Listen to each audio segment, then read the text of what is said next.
along with and then candles we go to reacting format to the ribbon. area, From here, and I then can a just candle send color things to back, change. so that So let's it pull up a goes lower back. time frame, specifically when the you click 30-minute away, time you'll have frame, your and team put it beside selection this one. thing available to On you. the left is the When you 2-hour click on time it, frame we because you're just looked editing, at, it will pop and in on the right front, is but the it is 30-minute in time the frame of the background, same asset. Same key available level, same downtrend. on a visual This layer. area So here this is how you is can the kind same of lay area things here. one on top So of another inside to of the create a candlesticks, different you had a picture perfect and how it symmetrical looks. triangle form. And once price How do breaks we kind of above with set bullish a momentum, box container the trend behind change it? is confirmed, and is Well, when you would start same looking for technique, long you will trade entries insert through the a even lower shape. intraday Let's time frames. insert a So rectangle shape. next, let's place this there. And To the left, you have your level Kind of 1 like here that. and your level And 2 here. this box, Again, we are just instead of gonna having fill two it separate with levels, we remove them a and dull create color a like zone. that. This You is a can even very add key a area shadow because effect. price This is reacted what I to the did. I area added a as shadow effect both and then a support area select and a this, resistance go and area. send it to back. So as price entered the key So that area, here's what you had. It's behind these A cards, very and this is long how wick it candle looks. You and need then to a tweak candle some of the color sizes change. and things So like let's that, pull but up a that's lower pretty time much frame, how, specifically the 30-minute would time frame, and put it have beside done this it one. for the On the left is the 4-hour time on the frame, actual just like that. dashboard that I And on the showed you. right is the 30-minute time frame of the same problem with asset. having Same key boxes level, like this same is uptrend. whether you This realize or area not, here is everything the same within Power area BI, here. all these So table inside of visuals the and all, candlesticks, they you also could have have viewed a this white as a color head and background shoulders added pattern to them. So or a this is channel why pattern. even when I Regardless put of this which one looks you white, use, so neckline to and kind of support make line this placed transparent, below, you need and to once you had select this this, bearish momentum go candle break here, through, and from reversal here, confirmed. And then you would look for short disable trade background entries on the through the table. even lower So the table intraday itself timeframes. per se Now, doesn't have here's a white very background. key point about It's just taking the box and imperfect background entries. that kind of You don't matches. have to trade zones and imperfect trade So that entries. is You can be a a more little bit conservative about trader the and process. only look for trade Now setups we'll like go a head and here shoulder and distinct kind of support or decolorize resistance what level, is which even regardless of which one you use, our job is to provide you with all its everything tools. else is And same. you as a This is trader that, momentum should pick and choose what works and best add for some you headings of based the on your visuals trading so that style we can and your use risk the tolerance. Even lower, there is no table right or itself, wrong additional style. labels Now, and here's all. as long as what you do makes taking that's imperfect disable the entries. labels on the So other one more side. example of Color trade down. imperfect and imperfect So trading. that To the is left, you can be a a more little bit conservative about trader and the level process. only look for So trade now setups. clearly Clearly, a a very very key key level level because it is an extreme swing high, which is meaning the highest point that price job is to provide you with, and price reacted to the level every pick and choose what works without being able to work based on your trading style. Now, this is a great example of why you are treating it as an area, because notice how price breaks slightly above. An amateur trader would then think this invalidates the short trade, where a more experienced trader, like you are now, knows that if you get an intraday trend change, this short trade is still unsafe. Remember that you are looking for chemical patterns or price changes. It doesn't have to be within the zone you created. It can go slightly past that. Now, this break above is also known as an area. Amateur breakout traders all got trapped into long breaks. So amateur trader now, as price entered the area, this invalidates multiple candles with the where a more experienced trader like you are, which shows that if you get an industry trend at the area, this shows we need a trend change confirmation. Remember that you will the lower time frame pattern specifically 2-hour time frame, but at the side doesn't have to be within. On the left is the 8-hour time frame we just had, and on the right is break 2-hour time frame. Why you know all the same level and same breakout traders breaks all got trapped in long breaks. So amateur trader now price inside is invalid multiple candles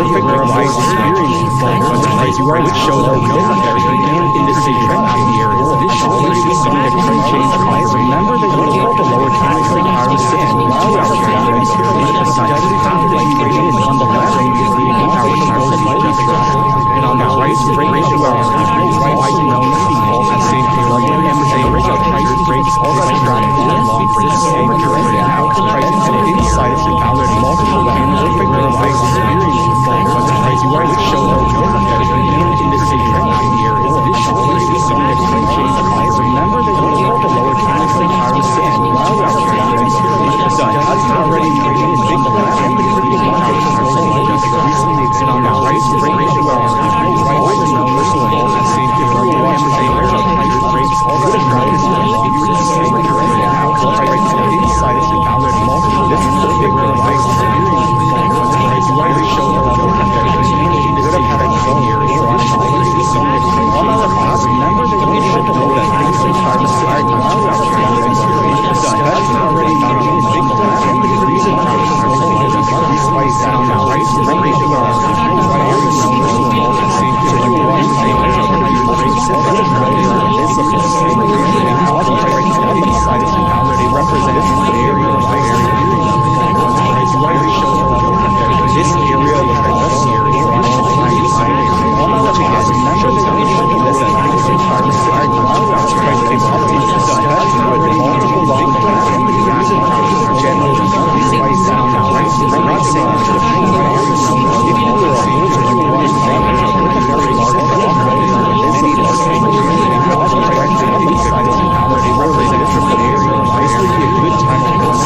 Thanks for watching.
Jvarren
It's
What's your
baseline. That's already prominent orange color. You can move those orange color. Apply the overlap of the color.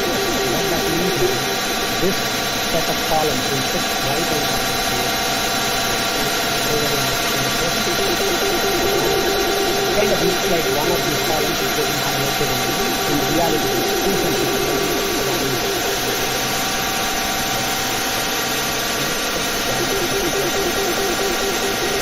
Finally, select the orange column. Usually you are only selecting when you are doing section 20. You go to effect, shadow, and just add the shadow on it. So that looks like it is floating and moving on top of it. Then you can add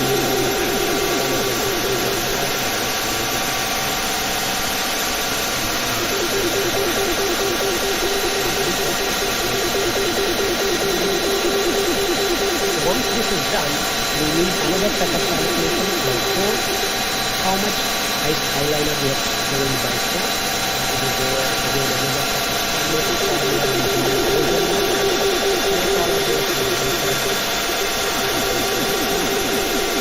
it will keep the donut shaft whole size to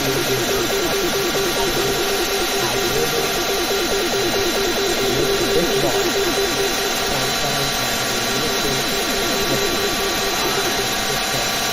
take this and move it on top of that. Get rid of all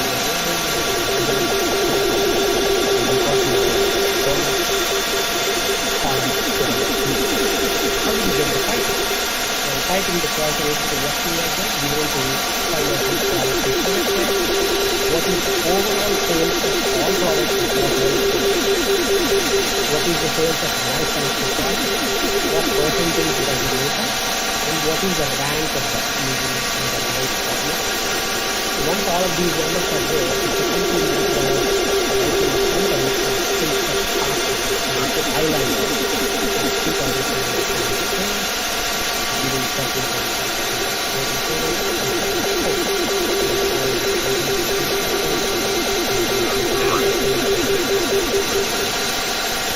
Where the text is. If I don't use text, what happens is it will read like eyeliner makes up 0.135333.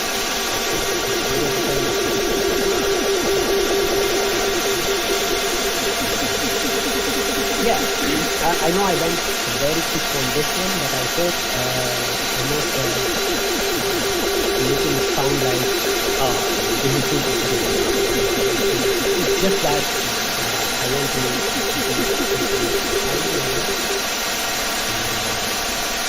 anyway you just stop your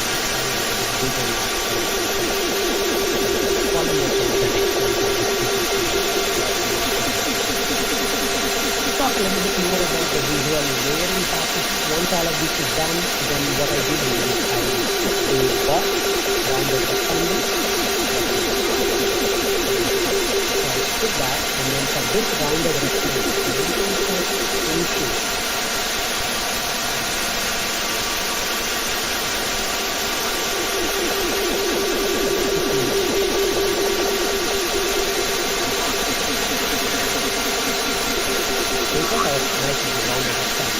and I can select edit text and I can type whatever I want.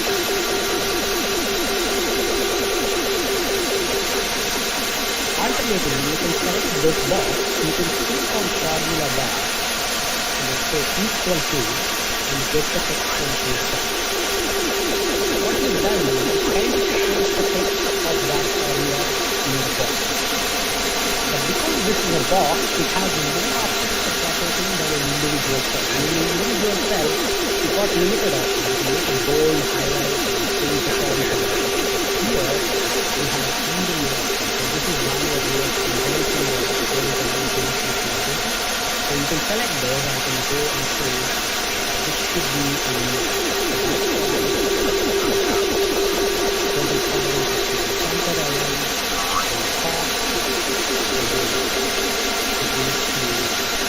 for example, the text still instead of this having one color, you can use the gradient color and all of that.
are now talking about how do I take some information and make it look more like deeper.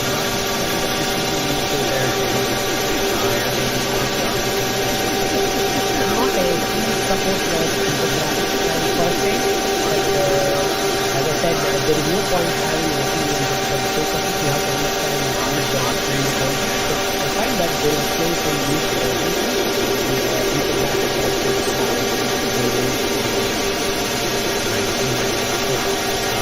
here I have got some same high fashion things broken down in the way of and we want to show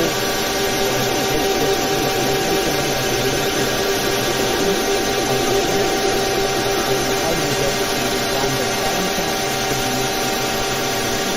and how you show this all really just a matter of understanding what them and how to teach them. There may be some steps that you need to do back up. So let's start by taking the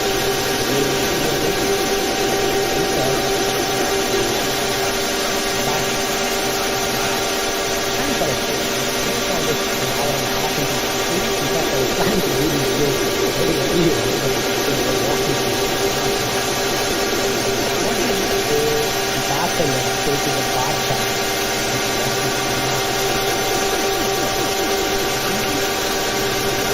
He said, why are you upset?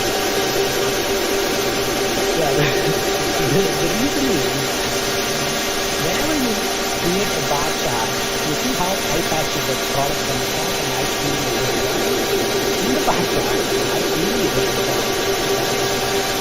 so this is a very annoying thing for most of us when we watch this data.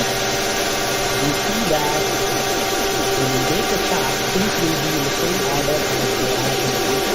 The bar chart is also. So, how do we fix that?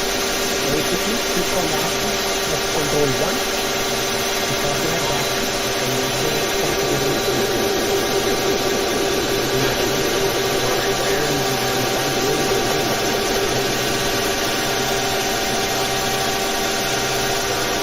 we make that.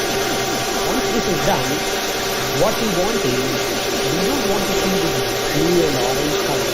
Instead, we would like to see a man or woman symbol. Get the key. As I said, you can use any source. I've been increasingly using the iPhone to go to Excel because it's quite native and easy for us to just incorporate without having to see any assembly like copyright. Let's use this. Let's try and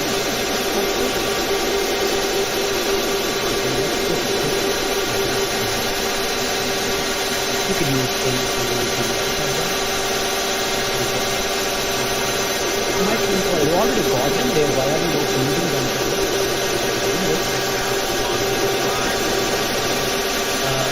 Scroll down 6 and select those and kind of resize them. Let's make the man this.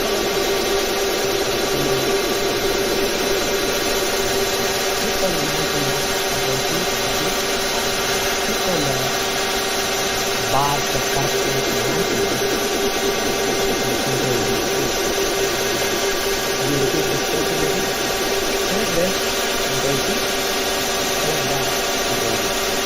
So now, you get a man symbol pasted here, and then that symbol gets stretched depending on how big this is.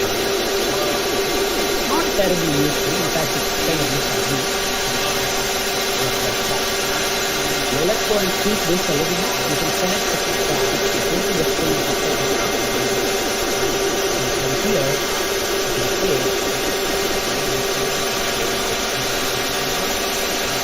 it is already set to picture or expressive.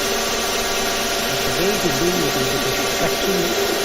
Instead, what you want to do is stack. See what happens? Then, anything like that stack automatically based on how much volume. Okay? Now there is a problem. There's too much white space between the lines. Whereas here in the original chart that I made, there are kind of holding connections. this one is not. So why do you think that is happening? And the reason why it is happening is that even though you might think that this is only a small rectangle, there is actually a whole box there in it. So when you calculate something, you're going to put white space to respect that box boundary. So you'll have to fix that. So the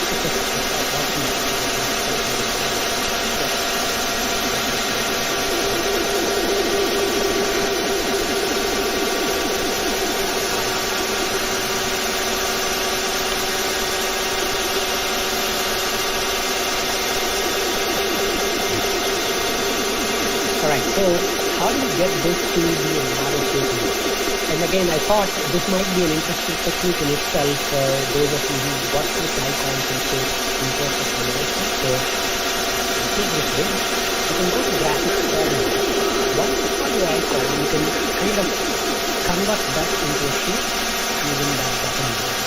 So, convert. What this does is it will say, oh, you just want the actual sheet, so I'm giving that. And this is actually giving you a sheet now. You see that this is actually a tall rectangle now rather than a big square. You can right click and ungroup it.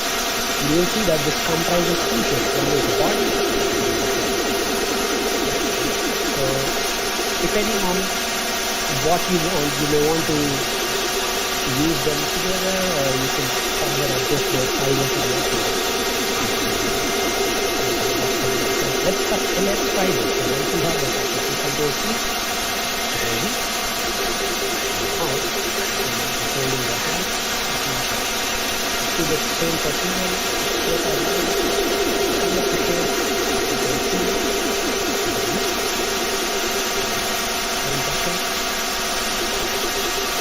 And that's pretty much it. You can then go and adjust the gap width. Let's make it 50%.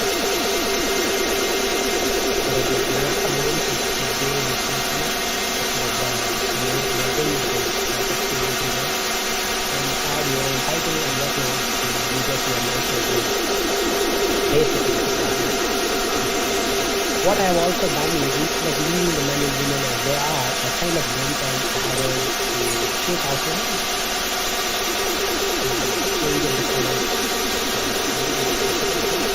So that it gets a little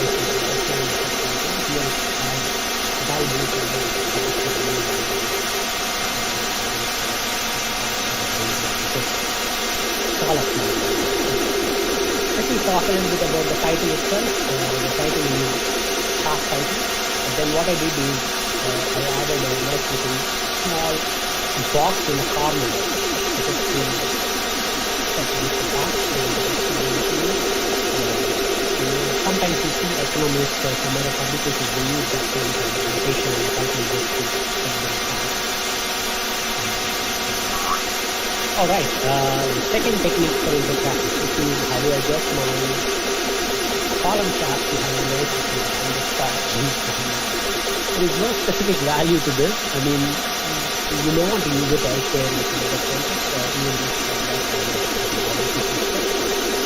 when you got your page, instead of just making a, because you might think, oh, how I know how to do that? I can make this chart. I can take a shape to this one and draw what I want.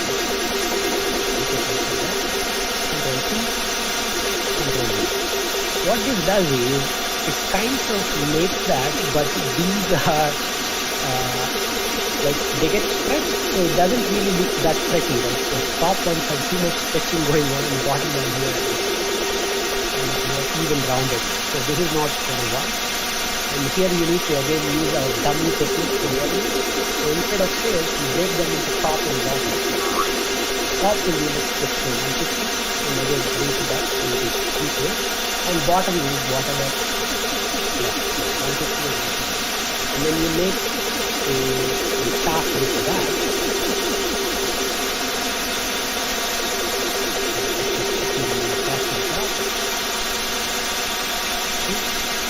And then, once this is there, the bottom will be, the top will be that shape. will get nice into more even round. It will still get stretched, but because this thing is always 150, it will be stretched uniformly for all of them.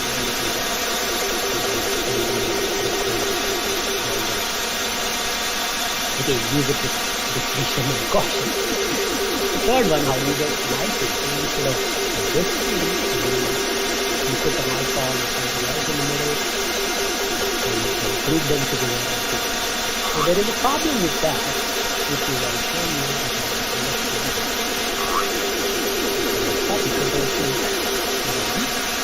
I get it, but because this is a grouped object of both around the rectangle and an outfield, it has more space than the box, so it has space on the top and left, and it kind of sets the space in the middle. So this is interesting for me to figure out. What you could do is, again, I suppose some of the older versions of Excel do not support this, but the new versions all do.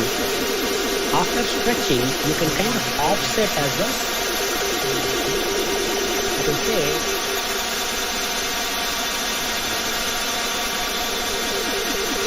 you're stretching, and then you can say offset top and bottom. So for example, I want the bottom to kind of move down. So I'm going to negatively offset that. You see what's happening here? I will negatively adjust that. It kind of goes in snugly. So you may have to adjust this a bit until you get desired result.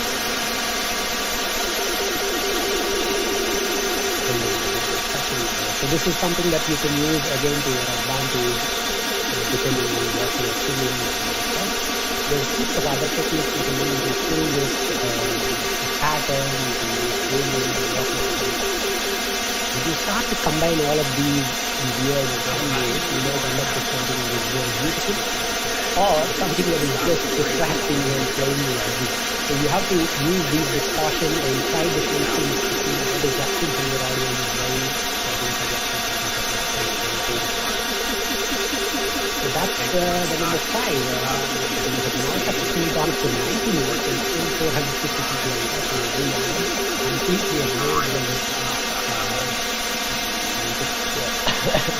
Talking all these hours, but also people are time and attention. So with all this knowledge,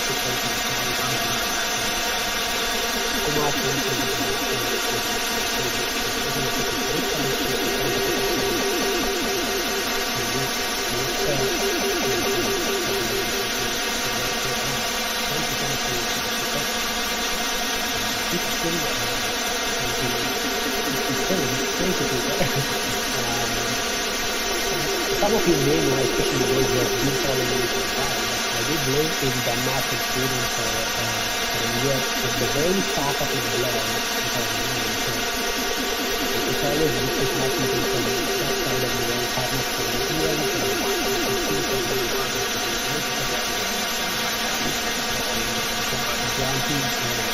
thanks for the great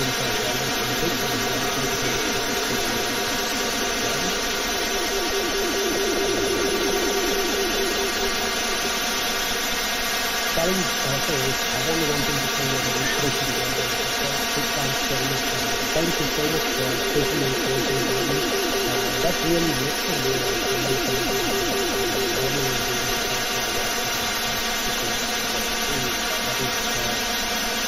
that is really I guess that's why I have to do it.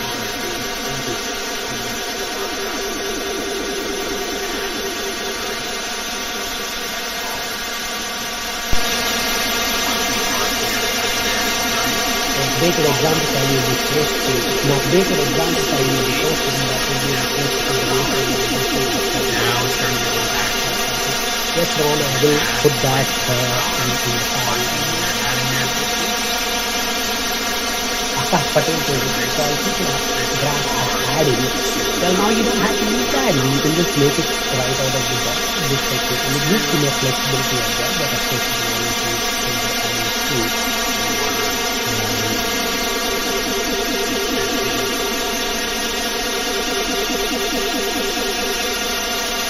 Alright, let's go and quickly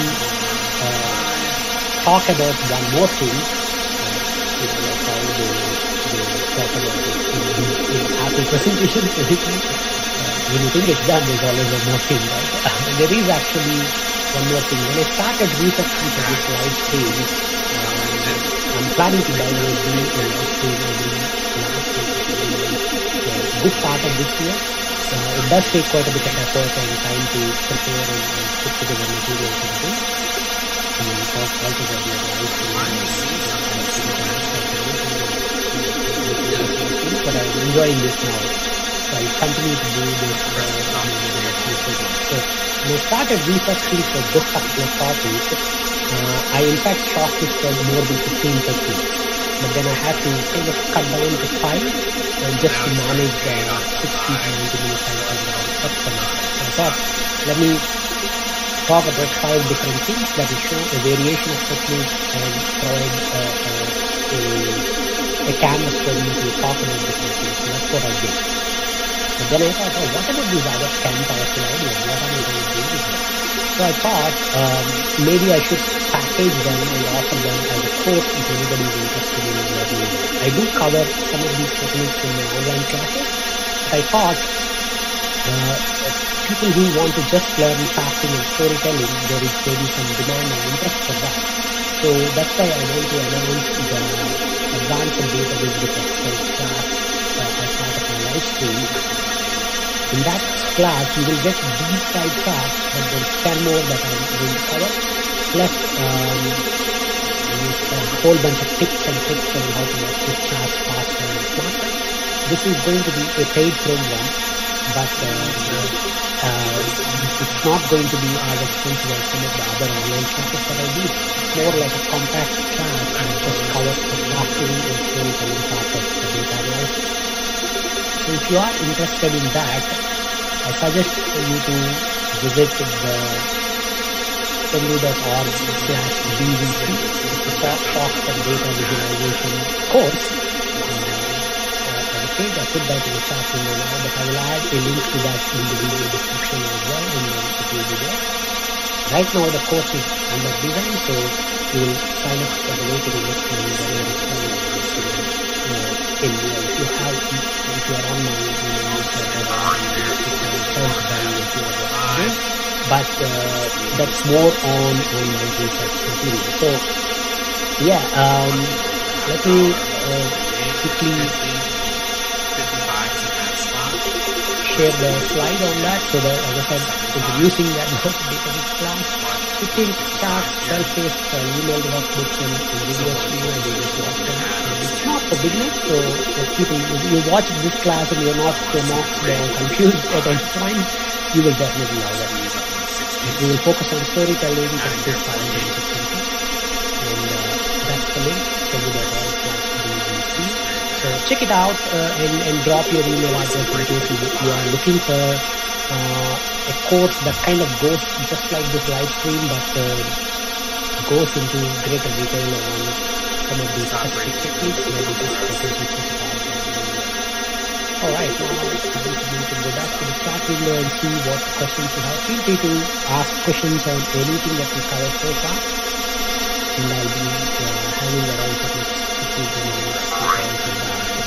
And again, big thanks to everyone who showed up for the event, put in messages, likes and shares, or super chats and super stickers, and showed me how much you love.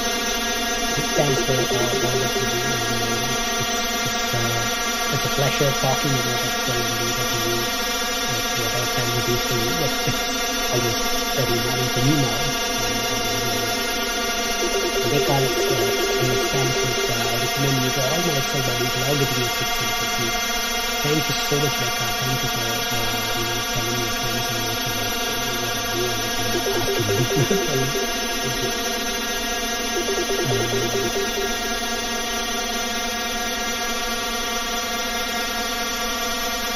There are some questions that are not on topic. I'm not going to address them until we finish with the regular topic related questions.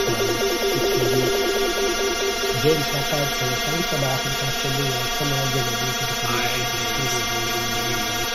thank you so much, James. Thanks for your listening. back to 45. And add over 55. Adding there 55. Now I'm looking for this to squeeze up towards 65, 70. So in the past, how can you better visualize a drop in sales when the reason codes range in 20 to 25? So I'm looking for the break Alright, here. There's so 60. when I demonstrate some techniques, I have the advantage of cherry picking my data, so I always show things that kind of 65, 70. are not too overwhelming. But the real world problems are a bit trickier, right? You might have 300 products instead of 7. Or you may have variants where there is too much going on. Then how do you visualize? But it's not all that bad. You just have to think, okay, now we know the technique. How do I present this with my complex or varied data? So I'll show you briefly one example, but there is many ways in which you can do this. So every time you are presenting data where there is more than 5 or 10 values, you want to think about tables rather than charts. Use tables and maybe use lightweight charting options like conditional formatting or path lines to bring things to life. So for example, here is a demo of Commonwealth Games 2018 medal standings. So probably the Commonwealth Games, hundreds of countries participate and there is 3 different categories of medals. So there is a lot of data. How do you visualize and present This right here that? is the first one. So this is what I have done. You can add a link to this as well in my notes and I will put that. The reason why I have not put all these links up front is because I don't know exactly what questions are going to come up. So now the second pullback. But you can see that with that kind of a thing, the top thing is actually a slicer formatted to look like it's part of the cell structure. And these are all data bars and you select and conditional formatting applied on that and highlighting that. So this is how you want to present such complex data. Simple data, regular charts. Complex data, you are thinking either tables or scatter plots or more interactive options. There is more articles on my site which kind of go into this theme in a bit more detail, and especially useful for survey data or large multiple data. This is how you want to do it. 450. Becca asks, will you be emailing as a link to the recording of this session? Yes, Becca, but you can also bookmark the YouTube page where you're watching this video. And if you have not subscribed, you can either subscribe or at least like or favorite that video. That way it stays in your history and you can always go back and watch it. That's the link that I will be sending you. But yeah, that's another way of doing that. Karen says, gotta get back to work. Thank you, Jvarren. I learned I just want to make it a space and thank you, Karen, for tuning in. Watching for gift trades on CNBT. Jvarren asks, do you have any sessions to teach importing multiple tables from statements in PDF format? Yes, I do. You can use Power Query for that. There's a good video on Power Query on my channel. Check it out. And if you still have questions, feel free to drop the comments there. My collection says, awesome work. Really appreciate. Learned a lot from you over the years. Thank you. Thank you, my collection. Thanks for that love and appreciation. Matt Ferguson, thank you, Mr. Chicago. Thank you, Matt. Thanks for your art. Maria says, this month's theme is great. Thanks a million. Thank you, Maria. Thanks for watching. I'll see you all supposedly next month on a different topic. If you are a member of the YouTube channel, I usually run a survey in the second or third week of the month asking this topic of health. But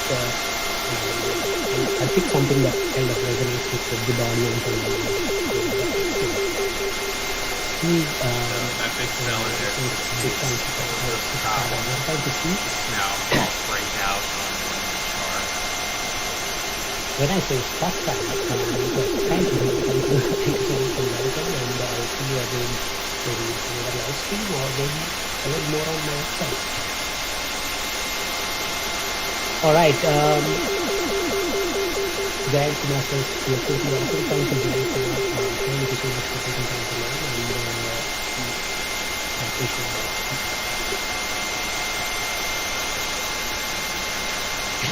This is a good one. Sumit says, any idea if Microsoft will ever release its lookup in 2019?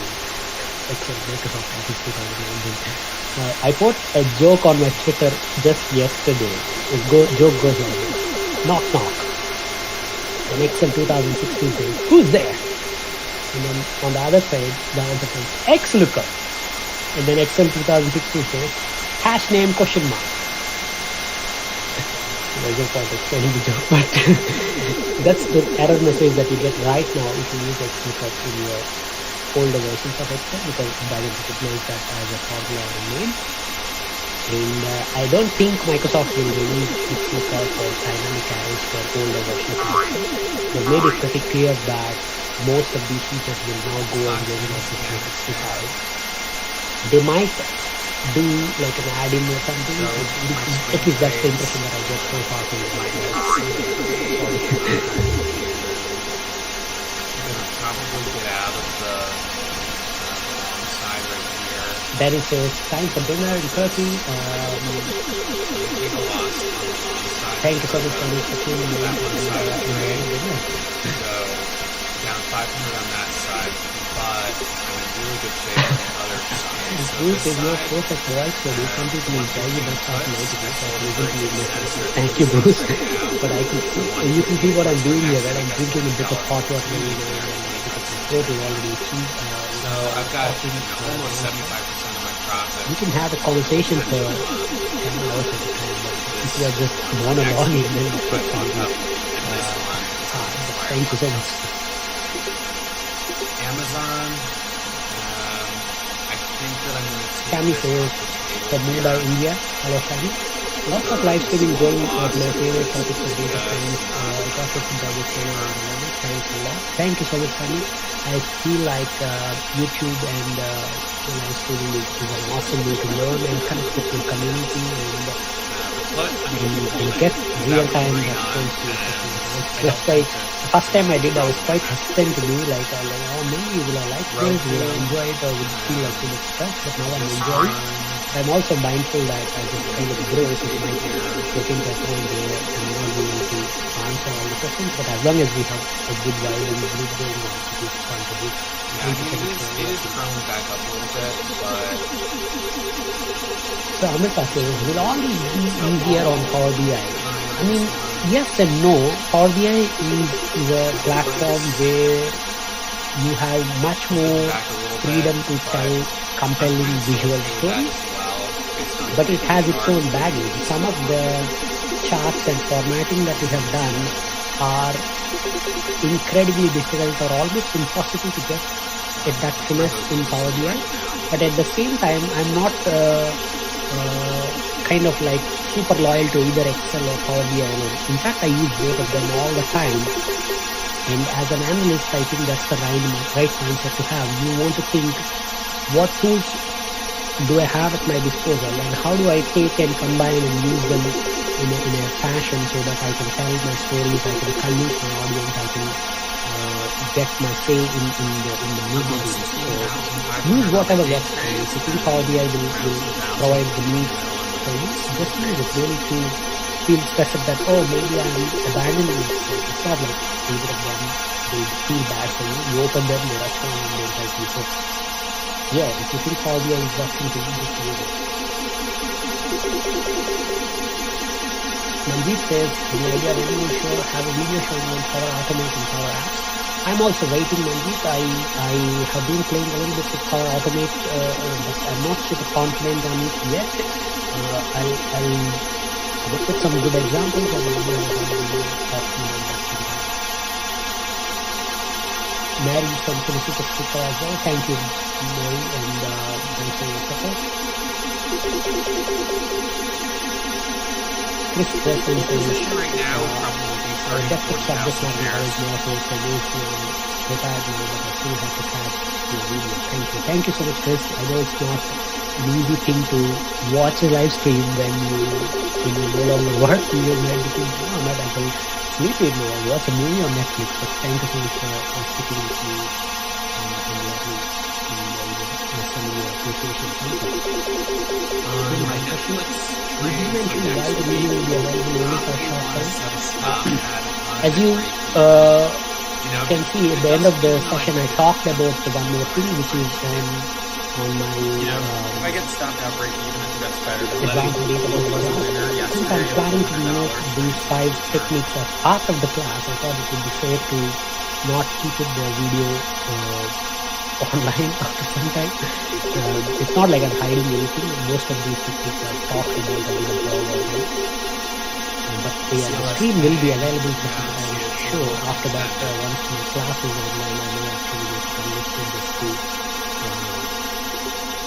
encourage people to go to the class and get more. But you are here, you learn, and if you missed it or you have some part where you go and replay, just always go back to the stream page or the YouTube page and you can replay setting up as soon as I finish talking. Will you share the final exercise and code that you worked on? Yes, Salima, I will share the file in the video description once the coding is done. It will probably be available for download in about 60 to 90 minutes as soon as I finish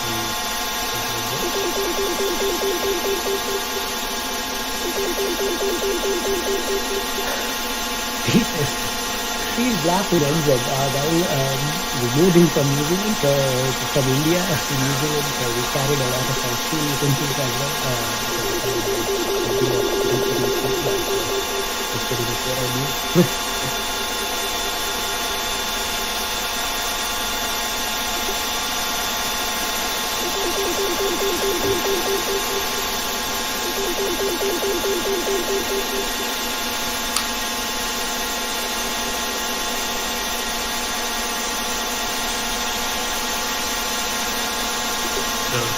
This question, attention to the welcome to the question for your support. Often I learned a lot which I actually really thank you so much because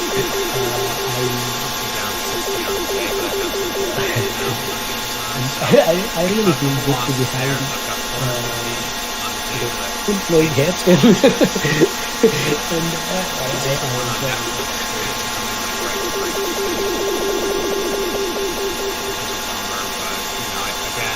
all right. Any more questions? Feel free to drop them in the comments, or I will copy. So I will put that in the video description shortly after we finish.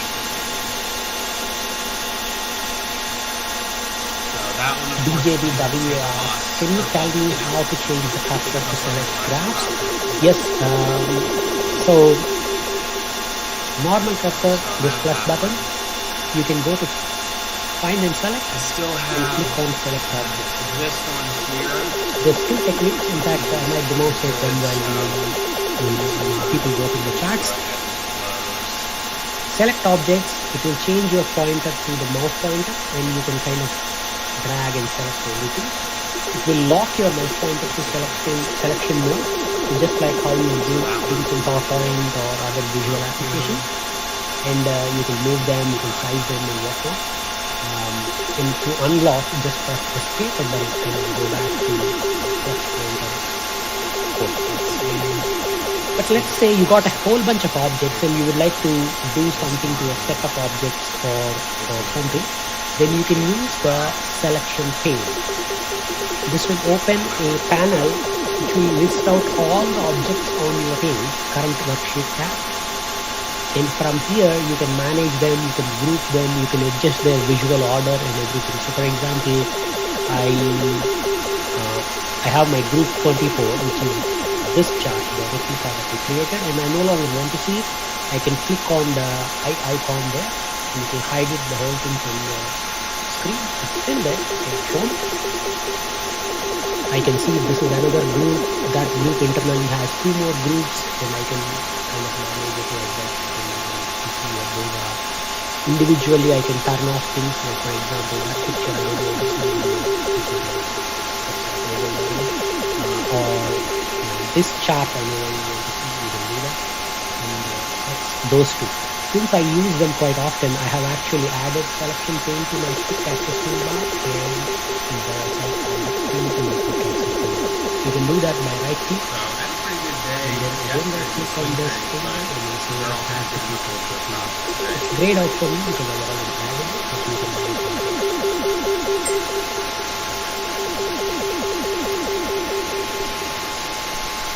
Paul Stokes says, hope to be invited to your next live event. Do not blast and have a good day, Mr. President. Thank you so much, Paul.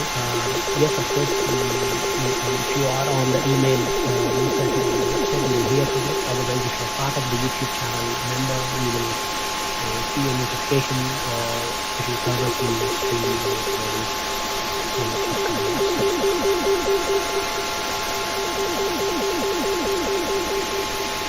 This is a personal question. Which watch do you use? Smartwatch. I'm using the Samsung Galaxy smartwatch. I really like it.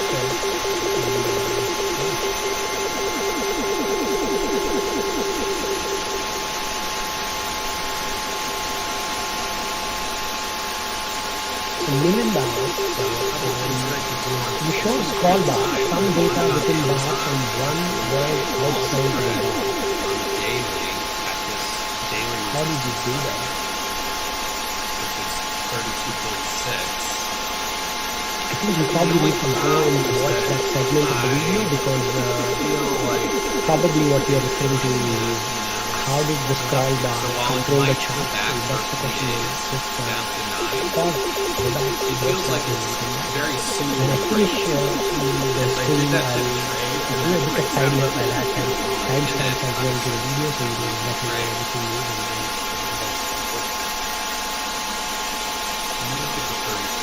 I think that's probably the question. Mohan asked the same thing, how to use the control button with the chart on the fourth slide. Just go back and watch the video. Eric Allen says, thanks Amy for this about inspiring much good to be able to do this. Don't be sick about it because you're in job and after that. Big thanks Eric, thanks for tuning in and seeing me.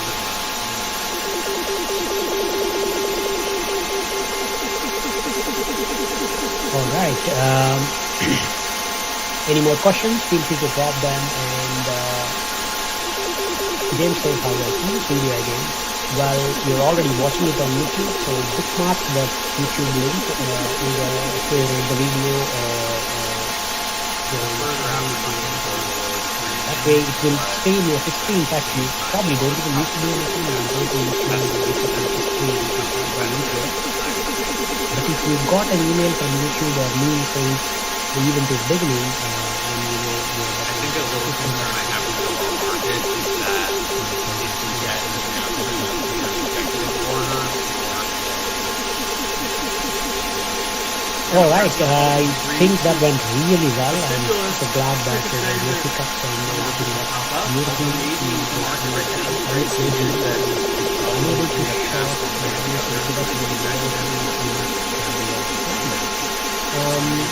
I suppose you don't maybe stop for sure. You can. You will have to pick the right thing and sort. If there are 2 levels or 3 levels instead of then sorting with what is real game, you have to know exactly what you're sorting because it will sort on the subtotal rather than loss to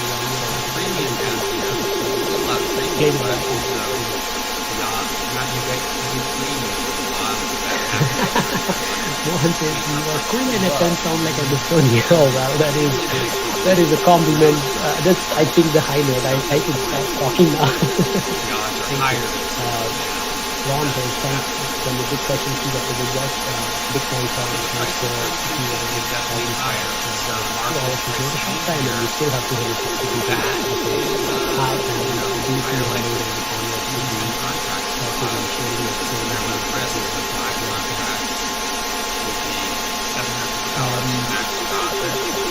Anika says, I learned a lot of tricks and increased my economics. Thanks a lot. Keep reading it.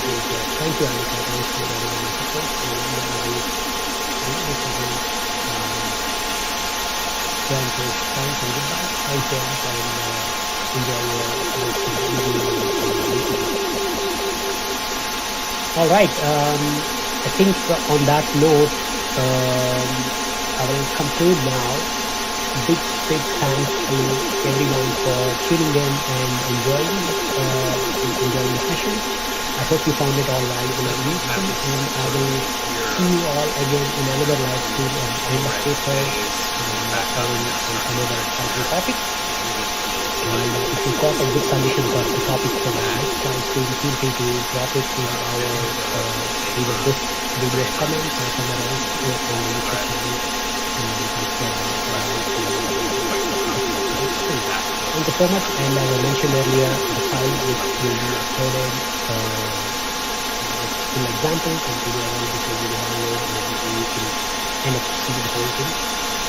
And in case you want to learn advanced data techniques also, do consider the advanced data course. I have put a link to that in the video chat section already once, but so just go and drop your email address there, and that will kind of put you on the list, and I will let you know. Thank you so much, and enjoy the rest of the weekend.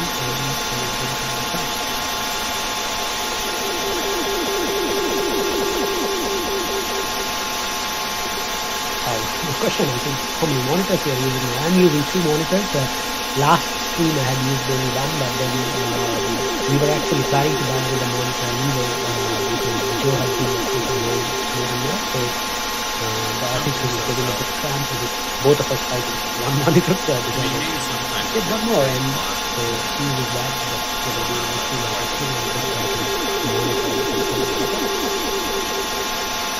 Thank you all, and I think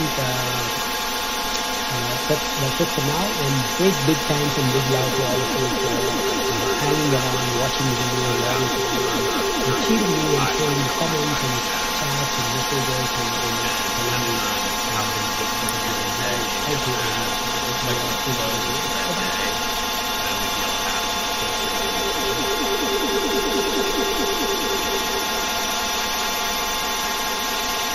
Hello everyone, welcome to our July live stream on my own Excel productivity secrets. Before I jump into the actual session, just tell me in the comments if you can hear me loud and clear.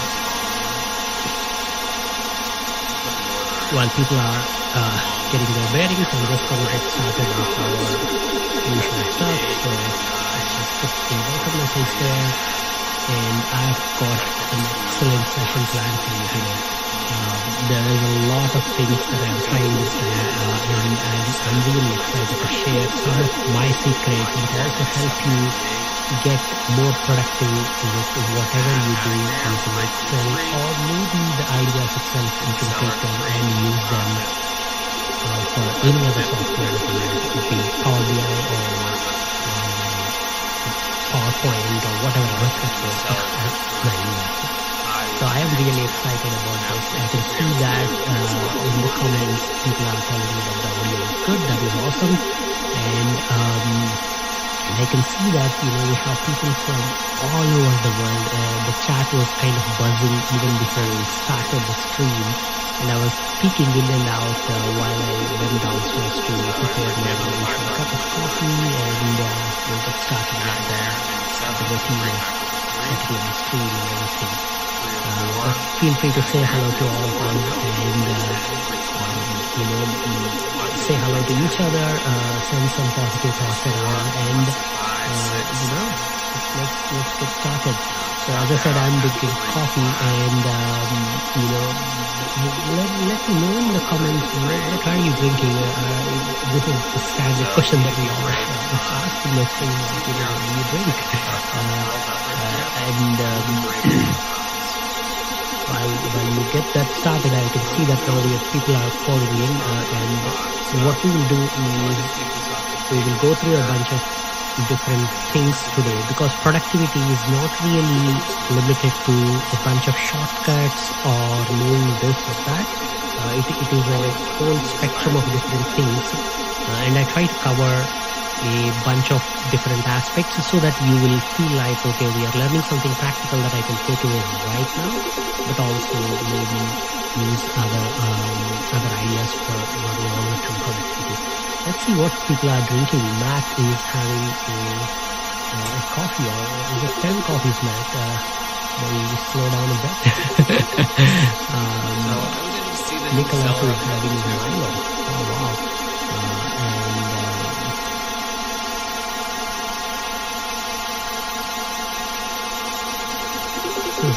Peach tea. Never had peach tea, so that sounds like an interesting thing to try, Albert.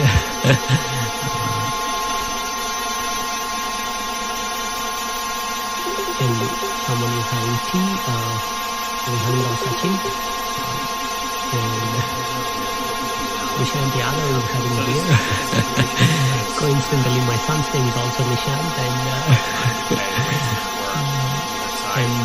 Bebe is having his iced coffee. Wow.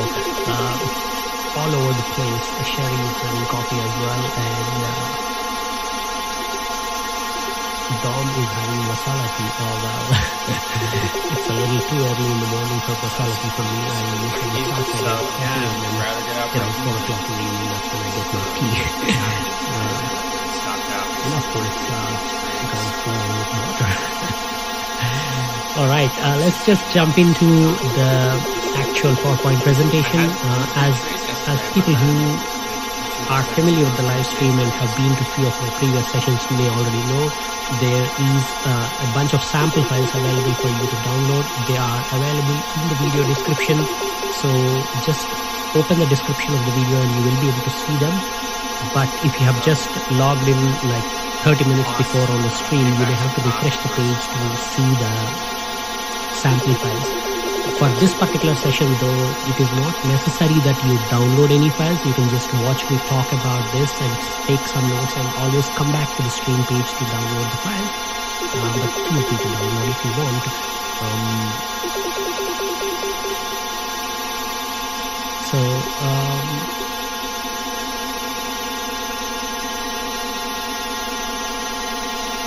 Alright, I will get into the presentation now, and then I can come back to the comments. Please keep the conversation going, and I can see that there is a lot of beautiful messages coming in from all of you. I just want to give one or two. Anthony says, nice to see you, Chandu. Very nice background scenes, especially for a small plant. Best wishes for you. Thanks, Anthony. This is my home office, and I really enjoy keeping it like this for like my recording studio, you could call it like that, and it's fun. I want to introduce a special guest as well, since we're talking about the background. I'm not really sure if she'll appreciate this.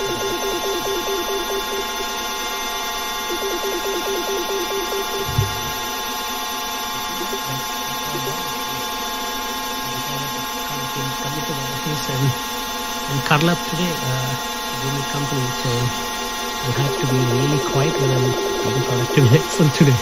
Otherwise we'll wake up and start barking. No, normally doesn't bark. Yeah, Excel. That's our dog Excel, by the way, so she's still sleepy. Alright, let's jump into the screen here. So they got 17,000 on the day.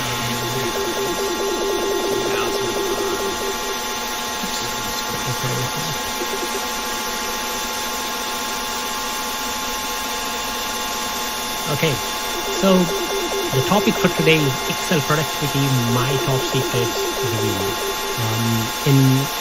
This is going to be a slightly different stream because there's going to be a little more PowerPoint slides and a mixture of Excel to introduce various concepts. So, but we'll see how this goes. So the agenda for the day is I'm going to start with some shortcuts because obviously when you talk about productivity in Excel, using Excel faster is the first thing that comes to mind. But the real productivity is obviously achieving great things with Excel, right? It's not important whether you whether you know like the 600 shortcuts that are in Excel or not, you should be able to achieve things in your work or in your life. So that's the real bit. But we will start off with shortcuts because without knowing how to get around in Excel, you will not be able to achieve much. So then I'm going to talk a little bit about the mindset that you need to be really good, really awesome. The mindset that I use and that mindset that really works for me. So that's the next bit.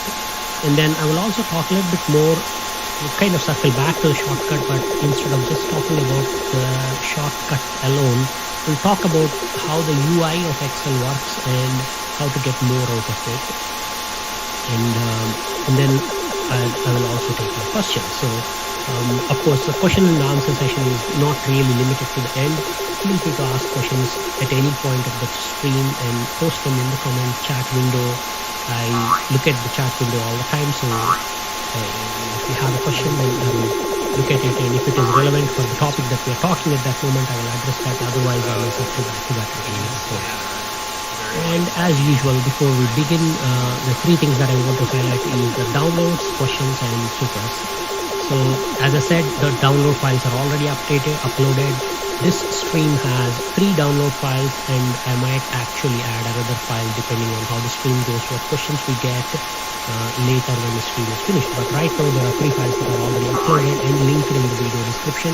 I suggest that you at least download them, if not now, during the part of the stream or when it is finished, so that you really know what I'm talking about. For those of you who have the luxury of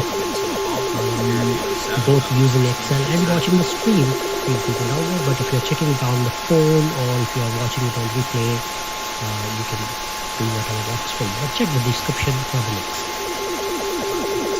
You're more than welcome to ask questions. That is the whole point of doing a live stream. Otherwise, I could have recorded this video, put it on my channel, and let you watch. Please ask your questions by putting a Q at the front and stay on the topic. The topic for our stream today is Excel productivity. So I'll try to address your questions on that topic as much as possible. Of course, you're welcome to ask any questions and I will try to answer them as well if time permits and if the conversation is relevant. And if you are asking a question, please do not repeat. It is quite rude, and also it will kind of make the chat window too long and I won't be able to monitor. I'm the only person who's doing the stream, and we have already around 480 people watching the stream, so it gets a little too much if there is repetitions. And this is the most important bit, because productivity is a personalized thing, right? The way I use Excel works better for me because of the things that I do with Excel, but you might be using Excel for different things, and your way of doing Excel works for you because of what you do in Excel. So whatever you're using, whatever works for you, please share those tips in the chat window or the comments if you're watching it in the replay, so that we all can learn from each other. Every week I learn new things in Excel. Sometimes the ideas and the concepts that I learn come from the chat window, sometimes from the other ideas. So please post your tips as well. That will all help us too. And if you would love to support what I do at Chandru.org and on the YouTube, feel free to support me with super chat or super message icon button on the stream. It's very, very simple, and you just click on the button, type a message or say something nice, and buy a super chat and make that. So that's that. Let's start with the dad joke. The problem with the keyboard, it's depressed.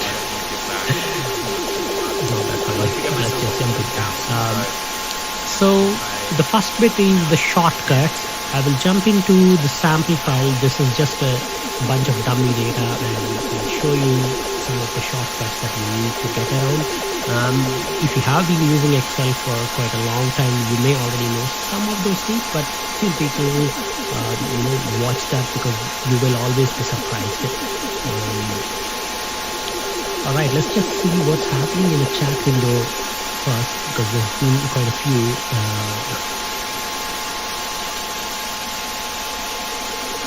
Sharing says I got a chat board message. I wrote it last night.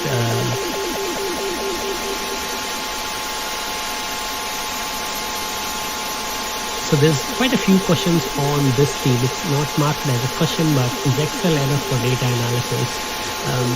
And people always want to hear like a silver bullet answer for these kind of things. Like if I do this one thing, would I be successful in whatever field of work that I'm doing? Unfortunately, the answer is never that simple. Excel tends to be the most used data analysis tool right now in the world, so learning that would be the obvious choice. But you might end up in a position or a company where they're not using any of the office tools. They might be using Google spreadsheets for that matter. And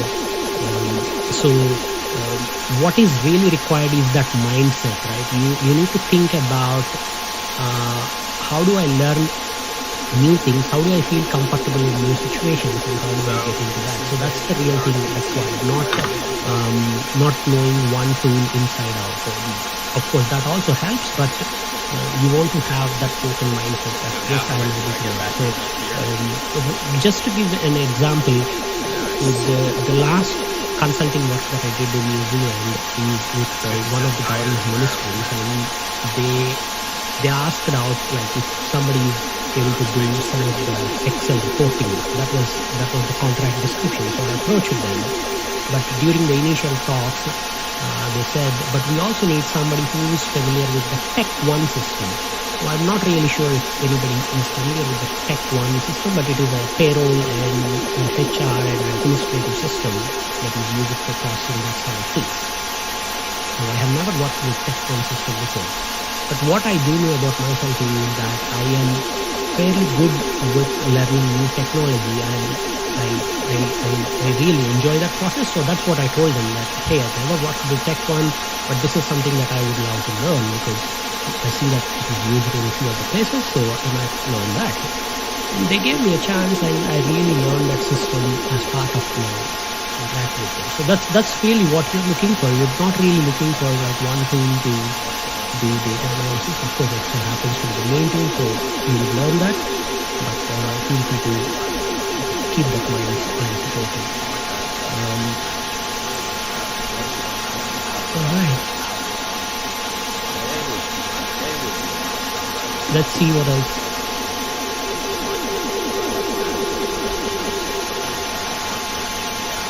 Okay, so that's that. Let's just jump in. There's a few other comments, but I'll come back to these because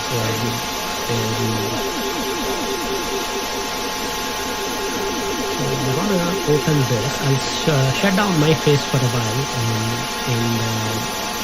then we'll get in here.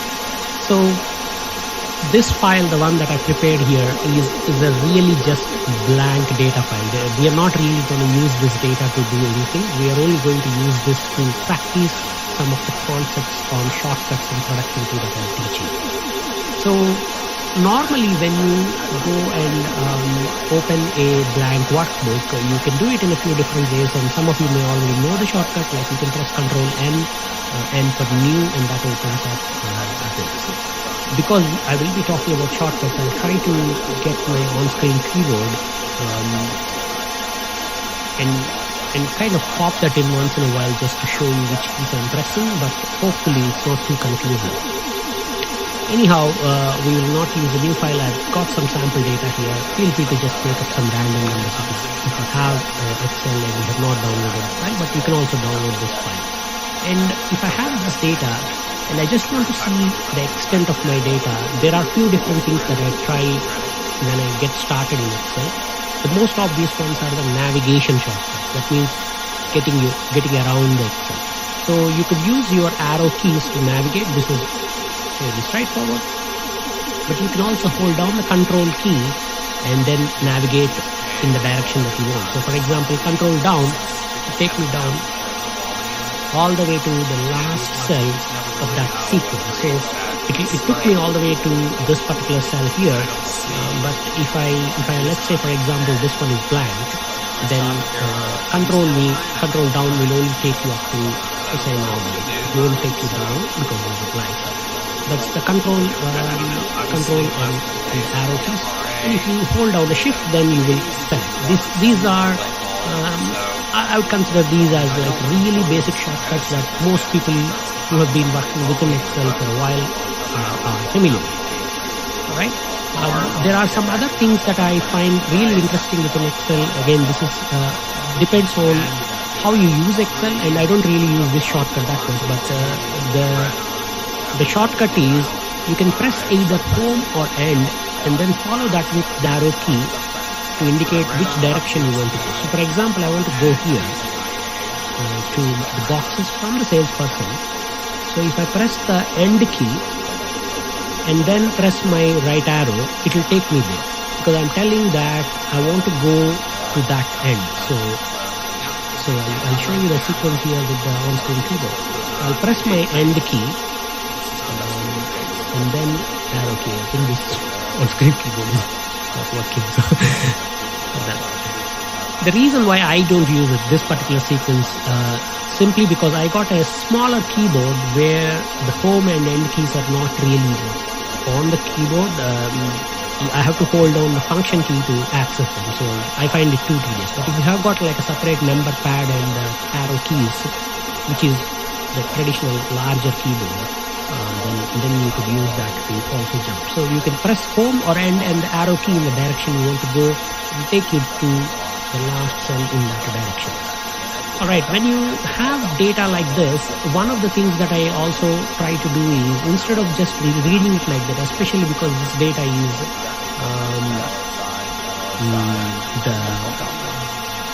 the kind of data where there is a lot of information and I would be using this for data analysis, what I would normally do is I'll turn this into a table, and the shortcut for that is Control T.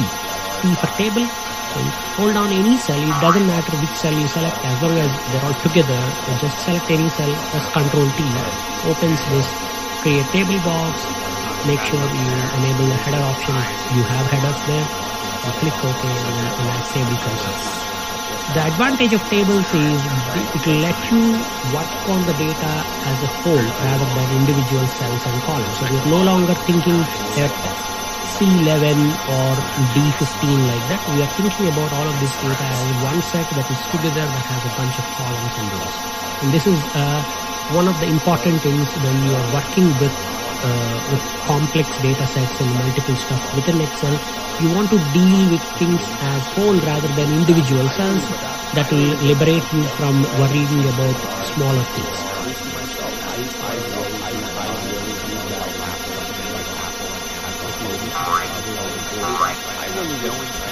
Alright, I'm just going to pop into the chat window just to see if there is any disturbances, etc.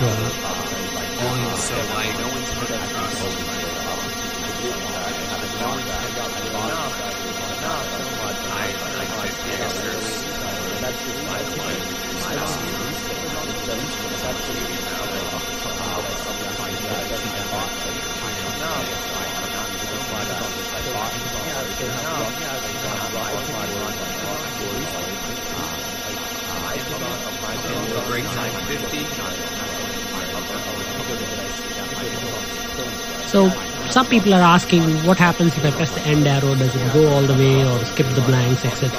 You can try it. That's why I provided the file. Feel free to simulate what you're doing and then test it out. And if you find something interesting, post it in the comments. I'll switch back to the video now and then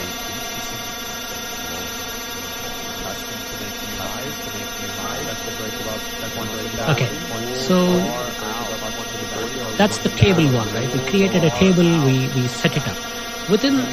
Once we have the table, then we can deal with the data as a whole rather than individual cells, as I mentioned. And some of the first things that I do, especially if I'm starting a project or a workbook where the whole purpose is to analyze some data and produce some insights, which would be about 90% of the case for the work that most of us do, right? We get the data, we analyze it and produce something. So then I try to do a sense check of the data. First understand what is going on there and is everything all right. So some of the common ways to do this are, when you set it up as a table, automatically Excel adds these filters, so I can quickly use the filters to sense check. But let's just say the filters are not on, you can enable them by pressing the Control Shift L. L is for list. So the shortcut is Control Shift L. Again, you don't have to remember any of these shortcuts. As part of the sample files, I provided this nice simple shortcuts poster. You can, again, this is there in the video description. Download it. It is a one-page shortcuts list that kind of shows everything that I'm covering in the shortcuts section of the video. All the shortcuts are there. You don't have to remember, but you want to really think about what I'm saying here. So then once the filters are there, I'll kind of quickly scan through the list to see what's going on, and get a sense of what is the volume of the data. So for example, here we have 6 countries, but is there a blank country as well? What's going on? So that is curious. So I can kind of select the blank and I can see that, oh, this person is selling to a blank geography. What's going on, Gunnar? So I can then go and investigate, and maybe it's wrong data or maybe something funny is happening there. Same with the salespersons. Again, I can see there's no blanks there, like that. If I am bringing this data from another system, normally the data wouldn't even be in Excel. It will come through, let's just say, Power Query connection. Then we could do this kind of sense check within Power Query as well. And that's how I normally do for some of the business situations. But occasionally the data is already in Excel. Somebody emails this to you and you just want to sense check this, understand if everything is in the place before going and analyzing. Another thing that I also do is I select some of these columns where numbers are there to really understand the size and the range of the numbers. And when you have the data as a table, here is a handy trick to pick the entire column. Place your cursor on the header of the table and then it turns into that little black down arrow. Okay, it might be hard to see on the screen because the mouse pointer doesn't really zoom, but that's the amount. So if I click when it is in the down arrow shape, it will select the entire column, and once it is selected, I can go to conditional formatting, and I usually just do like a color scale or something. So for example, let's just go with this color scale. So red to white. White will be smaller values and red will be higher values. Now I see that there is a lot of white values alone, even though the numbers range all over the place. This is suspicious. So what's happening? And it's not easy for me to scroll through 1,000 rows at this level. So what I also do is, once I do this, I take my zoom and zoom it all the way down. And then at this level, if you go all the way down, then it doesn't really make sense. But at certain level,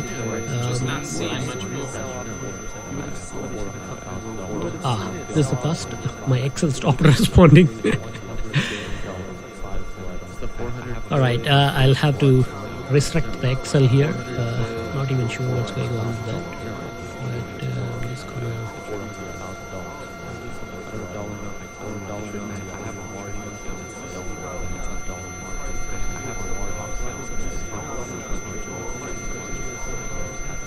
All right, we're back. Still pretty strong. Apparently, zooming down takes way too much resources. Would know. Anyhow, when you zoom it down, it is still busy, but I can see that there is a cell that is too red. This indicates like an extreme outlier in the data, and this is what I'm really looking for. So that one is really high, and that's why the heat map was kind of skewed towards that. That was the only one that has too much red and everything else is becoming white. That looks a bit suspicious to me. So I'm just gonna go back. Got back over 3 and then 310, 33 million shares of volume. And then see that is $49,923. I mean, this is randomly made up data, but imagine I work at the Awesome Chocolates company, then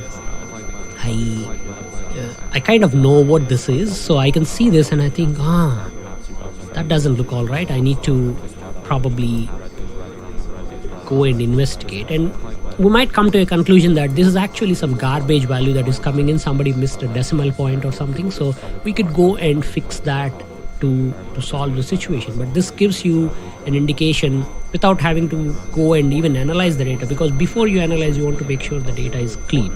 So this is one other technique that I apply, and then I can just clear the rules for the selected cells. Like, let's just see what's happening in the chat. 305, 306 is the breakout spot. See volume increasing a little bit. So Siddharth asks a question with a super chat. Can you make a pivot and highlight the highest value in column wise, and it should change when the slicer value change? Sure, but I would probably thanks for the super chat anyway, but because we are not really talking about pivot tables right now, I'll come back to this question. Feel free to remind me again later on, but if not, I'll try to at least leave some links in the chat below after the stream ends. That gives you more information on that.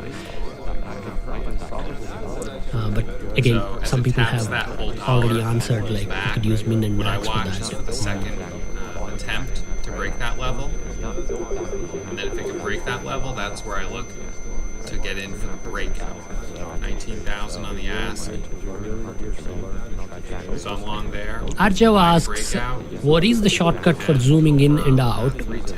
This depends on, I think, a few different things, but I think if I hold down control and use the scroll wheel on my mouse, that kind of zooms down and up in the direction of the scroll, just like how it would work on the browser.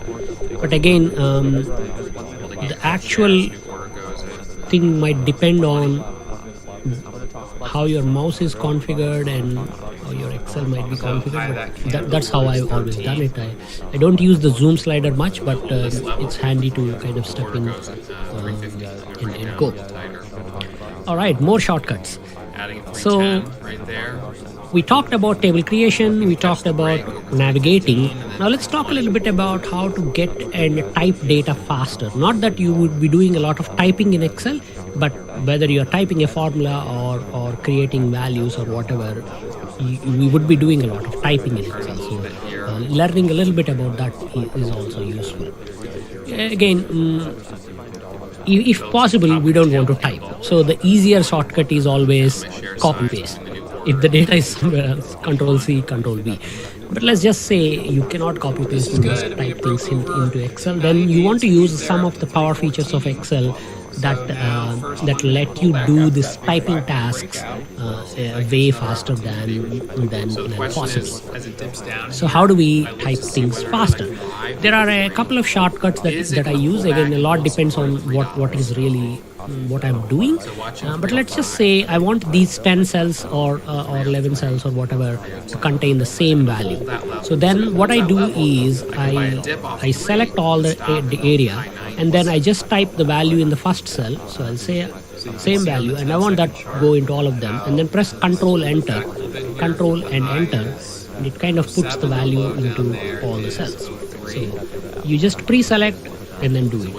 The beauty of this is you can kind of select all over the place. I don't want to select anything next to the table. So like this, they are in different parts, and then put same value, Control enter, goes there. Okay. You may not be super impressed at this point. You might think, okay, I could have copy pasted, I could have done something. But because the Control enter concept is really just putting the value into multiple cells, I can take this and I can kind of use this to my advantage to type the same formula as well into multiple places. Okay, so that can change the game. Again, usually within spreadsheets the data is more structured, so you're not really doing ad hoc things like this. But from time to time we may have to. So that is useful to learn. Control enter. The next one is, let's say I have some value here, and I want that value in the next cell that is immediately down, right? It could be a value, it could be a formula, whatever may be the case. Whatever is in the cell above, I want that here. You could use the shortcut Control D for down, and you can just take the value from cell above and it gets you down. Ron already mentioned that in the comments. Big thanks, Ron. And Girish sends in a super sticker as well. Thanks, Girish, for your support. And so that's the Control down arrow to get. There are a few more ways, like you can push it up and side as well. But usually when we are working in the spreadsheets, they tend to go down. So I find that Control down is good. it works not just for values, you can also use it for formulas. So for example, I got a count formula here. I don't know, this counts So as long as products. you hold that I got psychological support, then I'm it's happy 0 with because holding product is back text, up so we'll the just use range. count A. I got my value there, 628, and I just want the same formula here down for some reason. I can use Control D, get the formula, press F2, and then maybe change or edit it. Okay, so that's the next shortcut.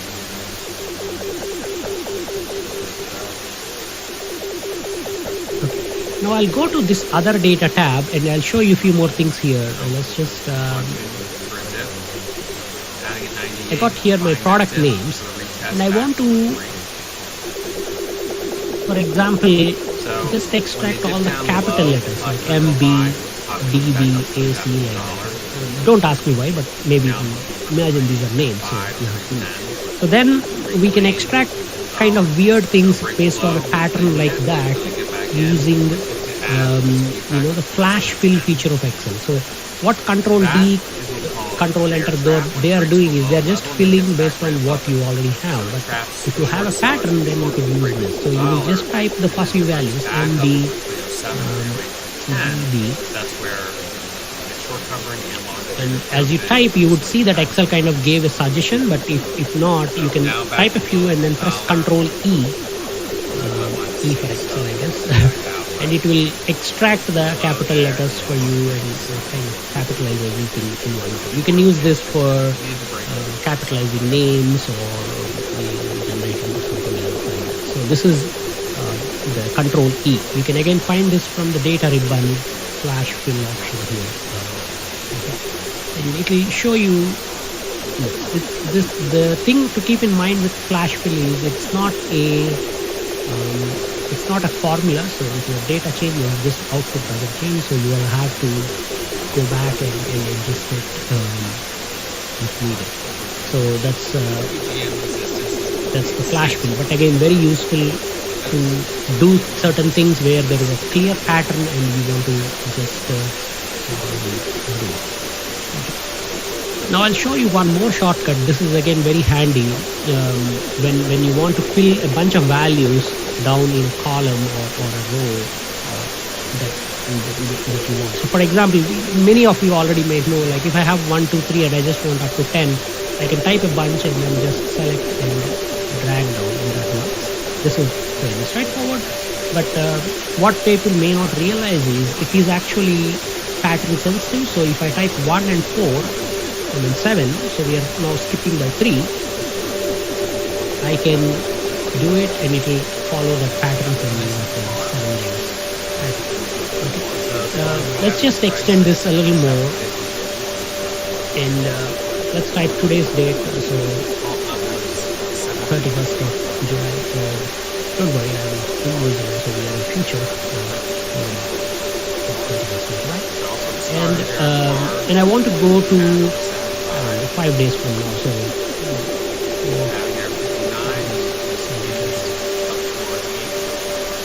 okay, so we drag it like that. It will follow the pattern for the dates as well. Needless to say, you can type a date and drag this down. It will give you 1 day at a time, as you can see. But if you click on that little box, it will give you a few more options. So for example, you can only fill the weekdays or months or years, etc. So these are some more additional things that you could do. There is even more things that you could do with respect to data entry alone, but I think we kind of covered a good ground there. So I'll stop that and I'll see if there is any questions. Otherwise, I'll go back. Okay, we'll go back to the table and look and make sense of the data. Remember, we had one of the employees telling to a blank geography. I suspect that there might be more blanks spread across the data and that they might screw up when we try to analyze the data. So what we want to do is first spot all such blanks and take a decision as to whether to keep them or discard them or whatever. So to find all the blanks, what you want to do is first select a range because this is a very big range, it might be hard for us to visualize what is going on. I'll select a sample of this data and add this into a new worksheet. Okay. And I'll just randomly make some of these cells blank. You can see that there are some blanks all over the place. And first task is identify these blanks. So select any one cell, and then you want to select this entire range first. If it's a small range, you can kind of hold down the shift and pick this. But if it's a big range or you don't really want to do it with mouse, you can select any one cell and then press Ctrl A for all. That selects everything. There is another shortcut as well. You can also press Ctrl Shift A, which is nothing but Ctrl star asterisk key on the keyboard. Let's try our luck here. Ctrl Shift star. So that's the keys that we are pressing to select this entire range. Once you pick that, then you want to just spot the blank cells alone. So you use the F5 key, function key 5. This opens the go to box, and from here click on special and you will be able to spot the blanks. So you can say special blanks and then click OK. What this does is it will go and identify all the blank cells and it will select them for you. You can see that they're all selected now. While keeping the selection, you could, for example, fill a color in there so that they're easy to spot, and maybe ask your team to work on why they are missing values. But normally if there is a blank value, then we find that they're not even useful for the data analysis work. So maybe we just want to delete that. So the alternative is, while keeping the selection, I can press Ctrl minus delete stuff, and then just select entire row option, click OK. All my blanks are gone and the data is clear. Even if the blanks are spread across multiple columns, it will just not compute that. So this is another way in which, especially when I get data from unreliable sources, I try to do this step just to make sure that I'm only dealing with sensitive data. There are more ways to clean up data, and I've got a beautiful video on the channel. Some of you might have seen it, but if not, I'll put a link to that as well in the description later on. Do check it out, as I think that kind of nicely wraps up working with data, getting around in Excel. I'll stop the shortcuts section with one other shortcut, which is, because there are many shortcuts in Excel, it is hard to remember every little thing, and there is no point or no value in memorizing these shortcuts if you don't especially use them on a day-to-day basis. But there is one shortcut that is very easy to remember, and you can easily kind of self-learn more shortcuts as you go. And that shortcut is this, Alt key. Now, because of my accent, some people find when I say Alt key, what is this ARD key? So that's the key. Hold down the Alt key, go to Excel, just hold it down briefly for a second. And Excel will show you shortcuts for every little thing on the menu.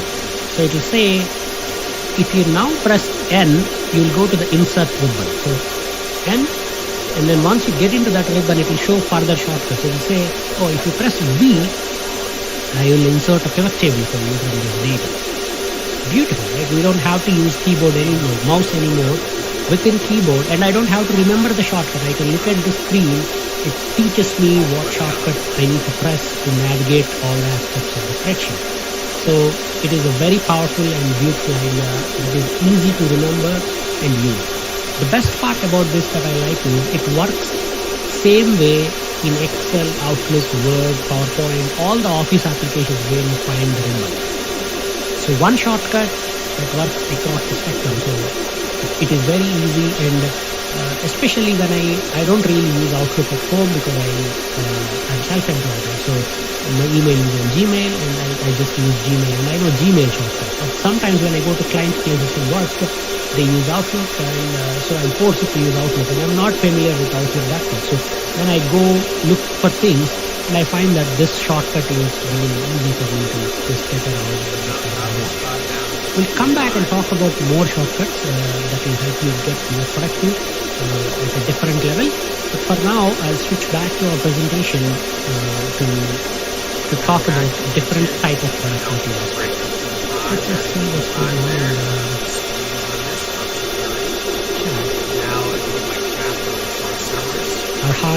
sent a super sticker. Thank you, Arhan. And Aman Kumar says, Phil, day or month is awesome. Yes, it is really awesome, isn't it? Like, there is actually an even awesome trick, which I'm little shy to show, mainly because I have not really tested it many times, but I did learn that, and I thought, oh, this is something that I need to teach people. So let's just say I want to put a start date. So we'll put this as 1 August 2021.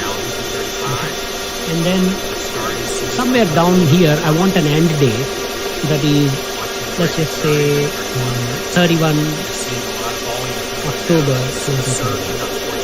We got these. I want to fill these gaps with the dates that are equally spaced. Now normally we would have to calculate all such things and everything, but if you select these 2 dates and go to home, there is a shortcut for this as well, but it kind of gets tricky. So, and then home, fill, and I think, let's just try with the series. Okay, so we'll do this home. I need to select both start point and end point, fill, series. And then, so it says what is the step value. Step value is nothing but how often it should step. Again, this part of the screen is a little small, so I can't really do anything. But instead, we will try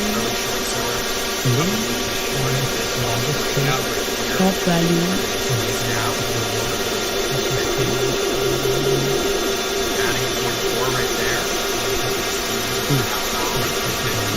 This is why I was rusty to I was hesitant to not show it because I don't use it that much, but we'll do it again from the scratch now that I got it right. So we'll select all of this and then we'll say fill series and then just say trend.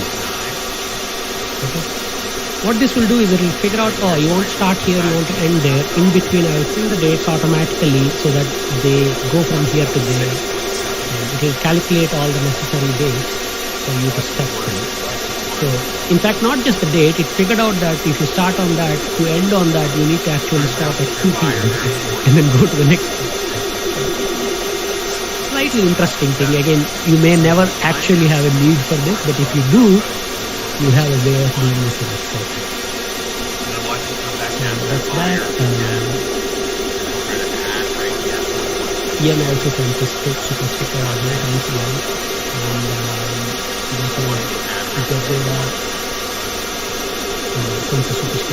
Thank you. Let's just see, there's a question here from Bali. When data is filtered and applied some formula in the filtered cells, you flash will later when you double click on the formula cells applied formula is shown. Answer if you got my question. Not sure why the formulas would apply. The problem with this kind of thing is, this is also the reason why I say use tables as much as possible.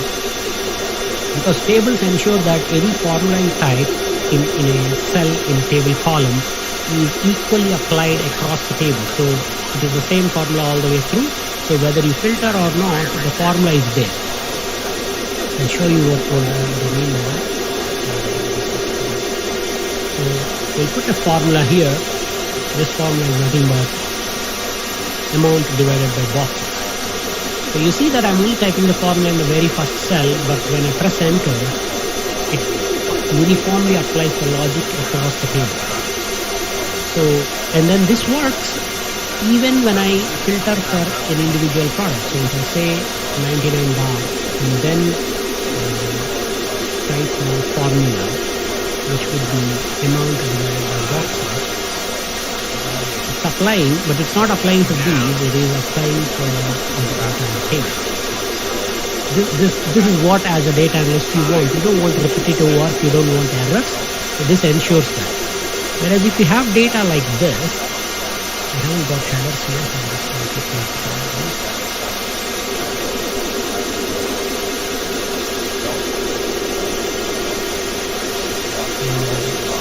and Control Shift L to enable filters, and I just filter something like this, Now amount divided by boxes is E5 by G5. It's no longer @ amount by @ boxes, so we are technically writing a formula that goes into E5 and G5 doing a division. So it only applies to that cell, and when you drag it down, you might think it is applying all the way to the data, but it's just applying from 5 to 7. So when you unfilter, you'll see that so you want to avoid these kind of things if possible, and if you're doing it on filtered cells, then you need to be mindful of applying formulas on filter cells. So that's that. Amol from Super Sticker as well. Thanks, Amol. Adding right there. So this is for 1850. And then add again right here. So you can have 65 seconds. Some people are saying, missed the half of the on YouTube, so because of follow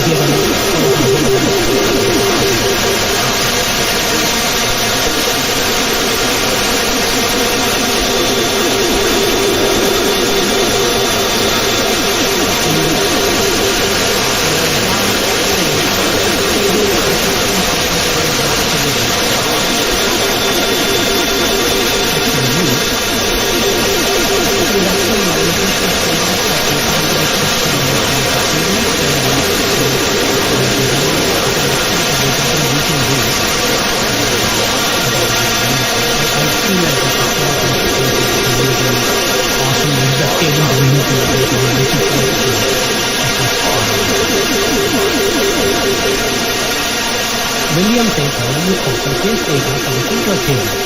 Well, you copy paste like the way you normally do. There are some limitations though, depending on how you are copy pasting. Sometimes when you copy paste, Excel might bring in all the data, even the unfiltered ones, and that could be a hassle. There are a couple of ways in which you can copy paste. So the one shortcut that probably you know is selecting just the visible cell. I'll show you what I do.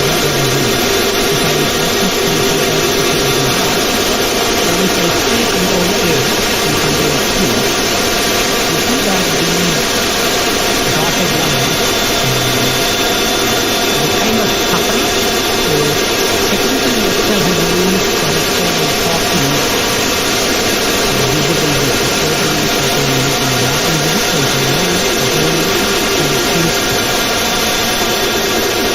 I only get the 50% back. I'm not getting anything. But some other situations, it may actually copy the things that are filtered. A lot depends on how the data is filtered. So in that case, what you want is you want to be able to select only visible cells. So there is a shortcut called Alt semicolon, and you can use that. You can just select one and then say Alt semicolon, and it selects the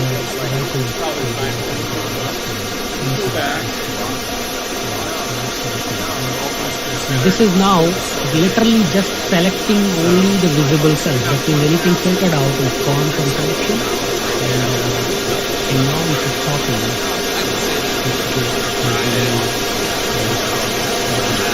literally the same behavior. There is no difference between this selection.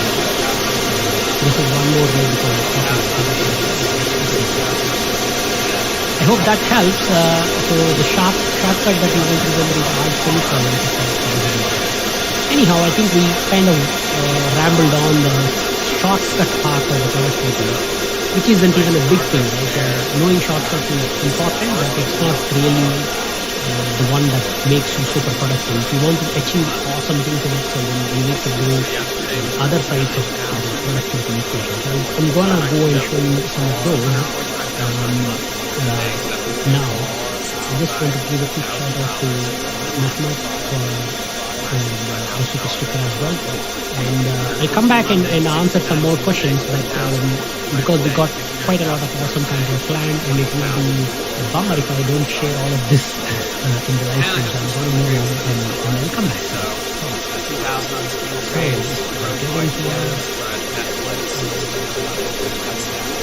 So we covered the shortcuts number one. As you could guess, there is number two as well, which is coming down. Some of the number two shots is and the next one is mindset. So Today was a little choppy. the next one is the mindset when it comes to productivity. Now, there is only so much you can learn about using keyboard and mouse, but a lot really depends on the mindset of how you are working within the application, working within the frame that you are presented with. So I'm going to share some of the key ideas that work very well for me when it comes to achieving powerful and great things using a phone or using other applications.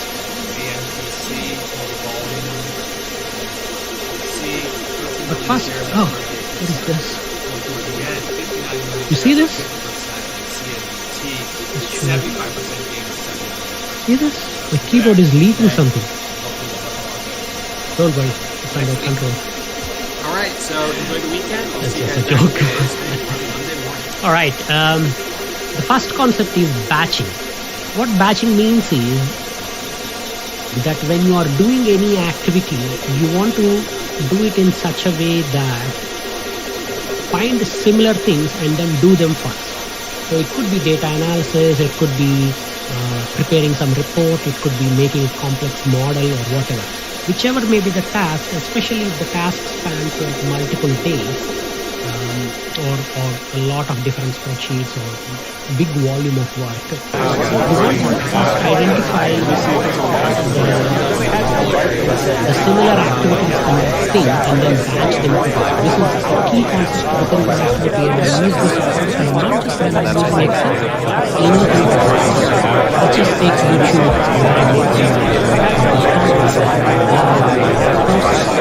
Always do batch, wherein I create a bunch of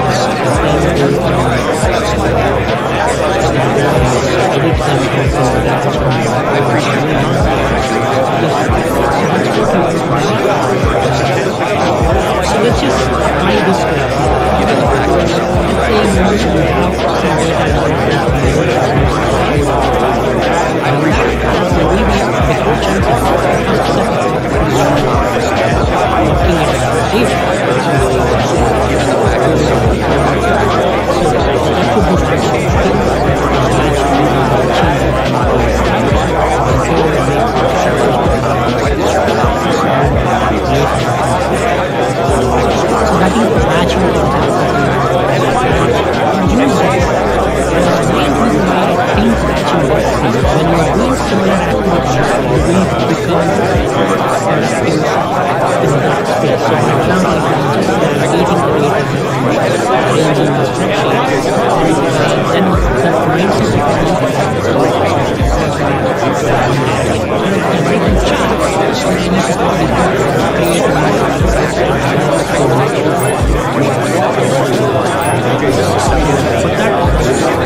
the way that I approach this batching concept is I look at it in three parts. Science, data calculation. Usually, especially within the world of data, you clearly spot or data related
especially when you're working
This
This here, and he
Using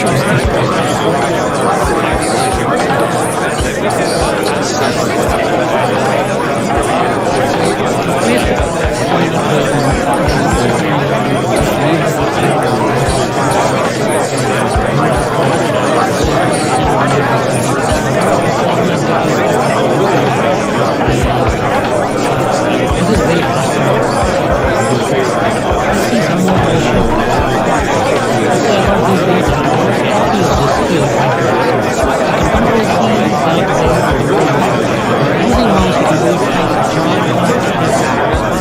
can do it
Just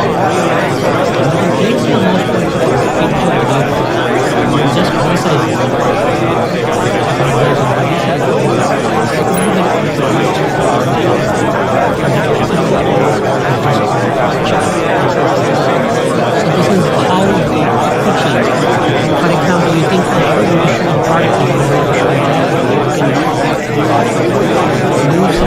not everything moves because of the way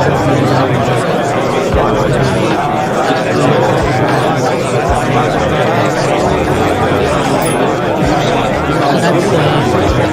then suddenly I realized, I want to show the customer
So then I have multiple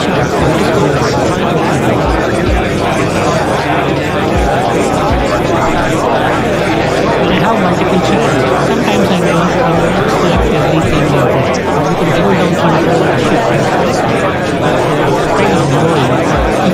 kind of select the good. Unfortunately, when you select the market, it's very hard. You want to find these objects. This will change your mouse point and now you can just click on it. Because I use this switch, I actually put it on my foot like this one.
Not many people may be following me for that reason, but if you have been following me for quite some time,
He's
See you again next one.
This video will be released for response to it is available. You can watch it again on your channel. I think once the stream is closed, we'll take the process.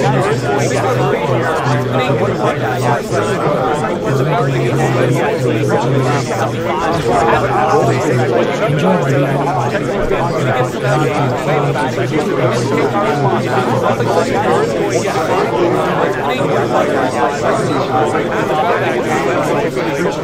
Alright, on that note, thank you so much.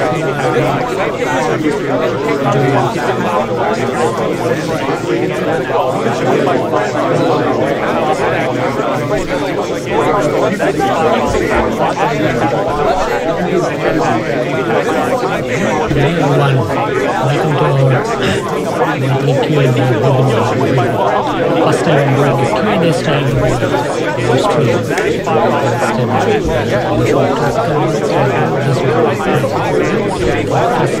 Just tell me in the chat, you can hear me loud and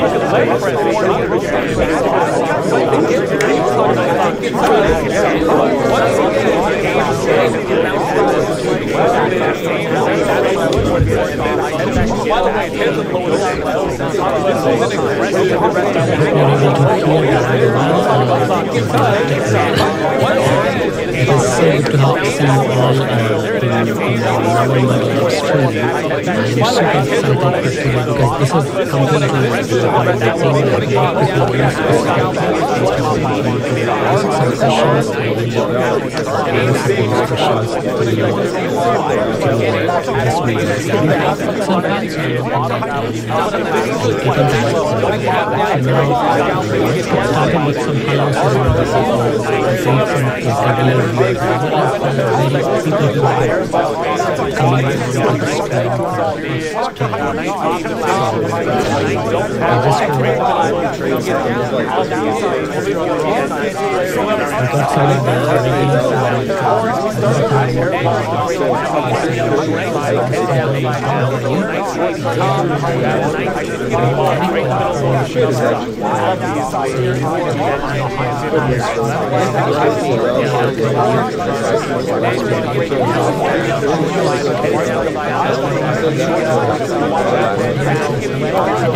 starting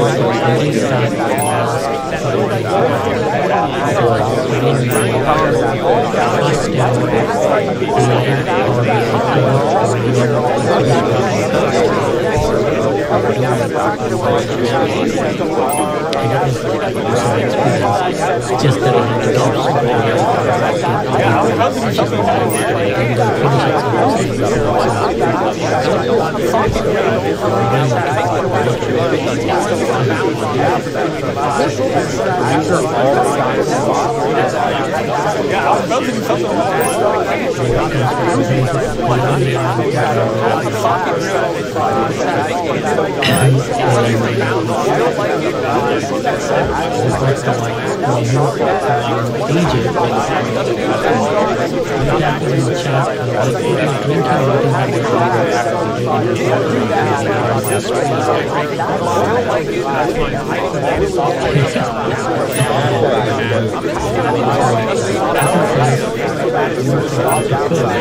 I wish I could actually hold and control my head.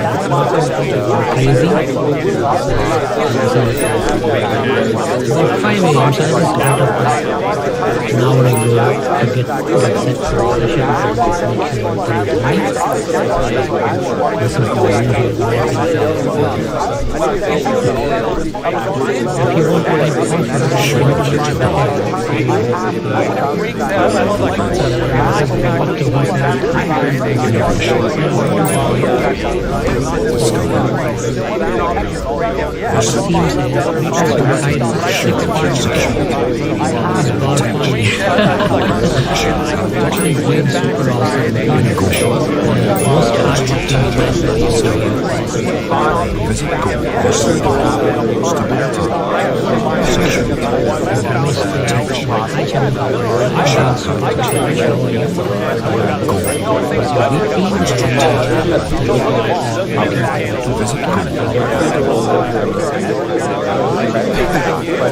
We'll start taking the questions in a few minutes, so hold on to your questions or like post them there.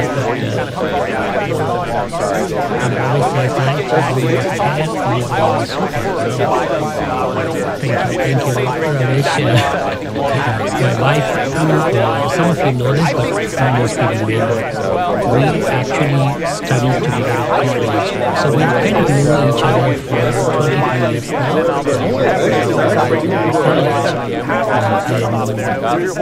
Soon, around the final year of college, we started dating. So during that time in college, she always thought that I would go well. This is the trajectory of which I am. She is like pleasantly surprised that I'm still not every time we have a reunion phone call with the rest of the school college friends, most people have receding hair on the past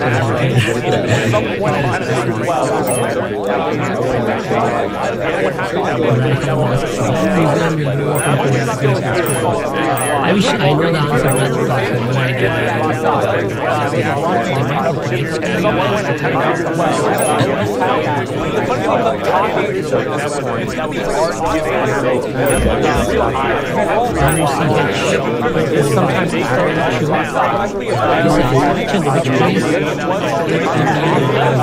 I belong to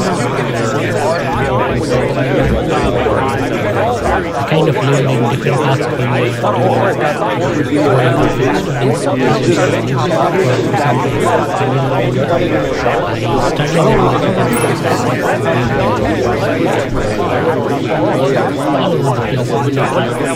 Just because I want to do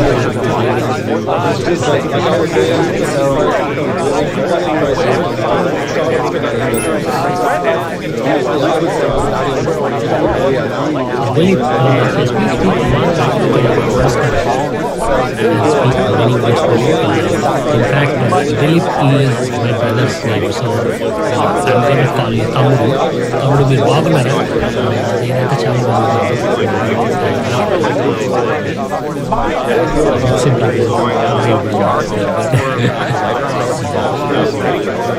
Okay, so what I will do is we're getting some nice messages in the chat. I'm just kind of waiting on the people who are just signing up.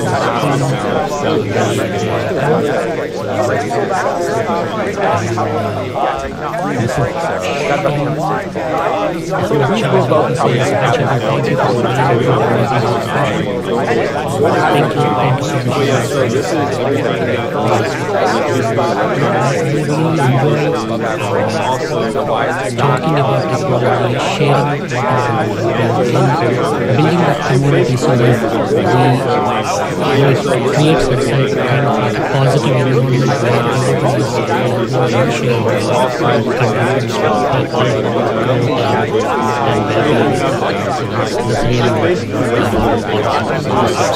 I enjoy doing it. This is why I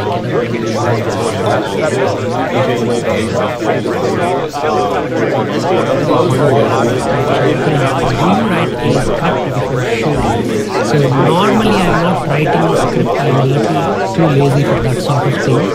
What I do is I'll show you my working file. So I have a notepad on my desk. In fact, I'm kind of very notorious for keeping notepads with me and every time I'm shooting something, video, for the live streams or directly on the script, I do kind of write some bullet points if I'm hazy about what I will say, or if I want to, for example, have unusual or humorous start to my video, like some of my videos have a small intro skit kind of thing, family into the video. So then I have to think about what's the sequence is like, so that I really have this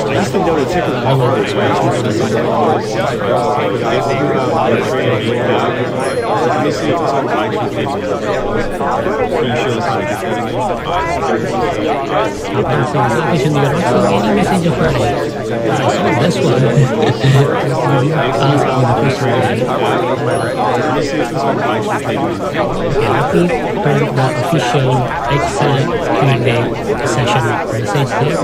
Welcome to the Excel Q&A session. This session is your session. You decide what gets covered. For that specific reason, there is no example file right now. But at the end of the stream, if I end up creating something, I will share it with you. I do have a very, very small presentation which will kind of take us through the process for getting into the stream. I was a little too ambitious with this stream because I thought, we could actually do like a live Zoom call thing as well. If someone wants to ask a question but it's very hard to explain in chat, you could call me on Zoom and ask me that. But I was kind of naive with that. I thought it would be easy for me to integrate all that into the streaming setup. In all likelihood, we are not going to do this Zoom call. We use the comments to most of the discussion. And see that. I did mention that, I think because it was saying anything to us, which is super easy, not Okay, so let me go ahead and these are the big 25 Hi, Jvarren, amazing. Keen to see your success. Thank you so much for that cheerful message. You're also amazing message. This is Esther Thomas, best contributor on the forum, Alan Setman,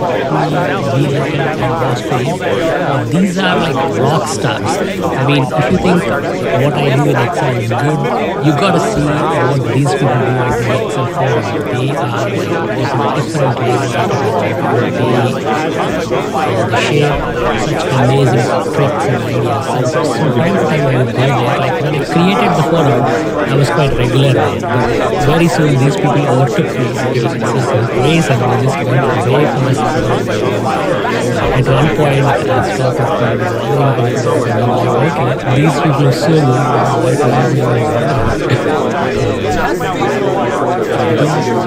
Shika says, please read my comments on Shika from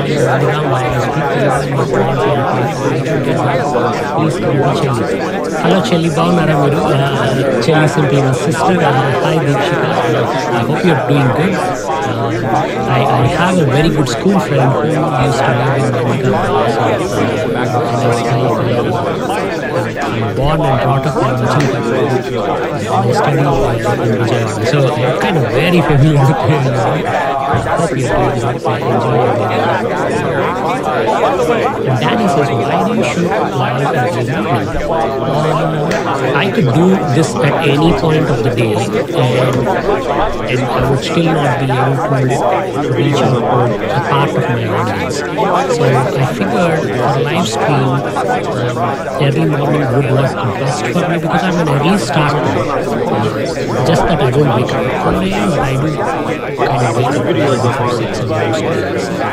And the second thing is, it's kind of, there is no other disruptions when I'm doing the live stream. Like kids are asleep, nobody is there, the streets are super quiet. Most likely, the internet connection will be smooth.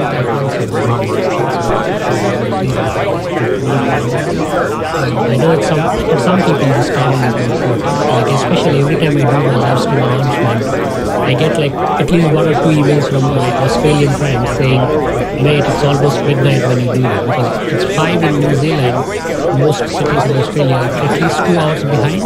So 3 a.m. some people, 1 a.m. in the night. So that's that. Anyway, we're getting like a lot of questions. I'll address 1 or 2. These are generic questions. I'm assuming these are all Q&A.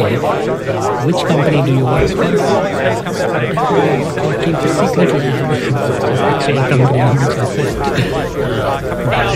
I don't work for anyone. I work for myself. I have been running Chandu.org since 2010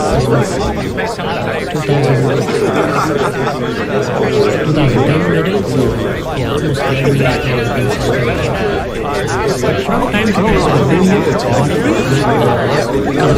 companies and government ministries here in New Zealand.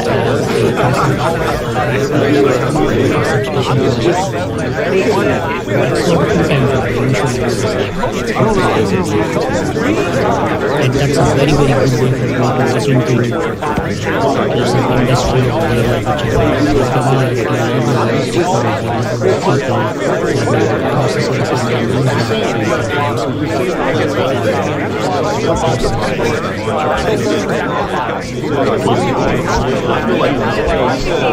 okay, so should we get into the presentation, and then when we do the 3 or 4 slides, and then come back and start looking at some of these questions, I'll take up a topic and let's see how this goes. I know people are getting really anxious and ask questions, and I can see that so many interesting questions are coming. I'll just do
Alright, here we are.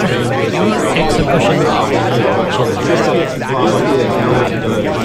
First up, I want to say a big thanks to everyone who showed up today, as well as some of my live streams. This is something that new that I started this year. I was quite nervous to get into live streaming, primarily because this adds a lot of unnecessary uncertainty. Things could go wrong.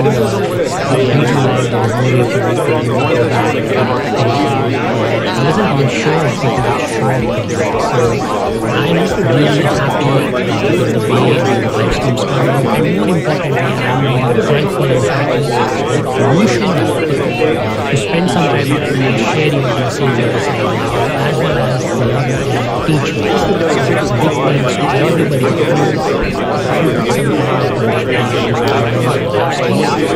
I also want to say thank you mainly for the other reason. This is going to be my last live stream this year. The reason why I pulled it 1 week prior is because next weekend is actually Thanksgiving holiday in US, and then the last week of December, I usually do live streams for so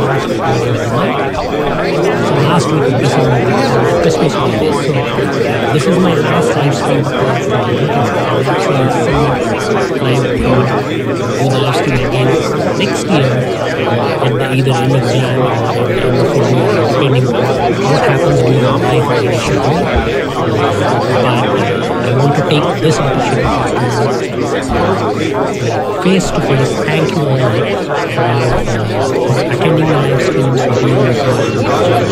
was actually quite curious just before to see what kind of reception these live streams have. It is completely boring. I was just counting how many chat messages people have on the live stream. Some of you might know I've been doing live streams every month since February.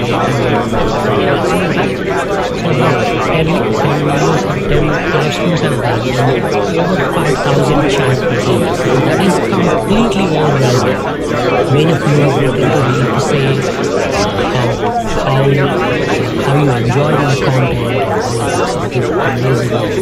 Thank you so much. I wish you very happy because I will of course put some other messages on the channel. There will be regular videos every day. Only the live stream, this is the last one.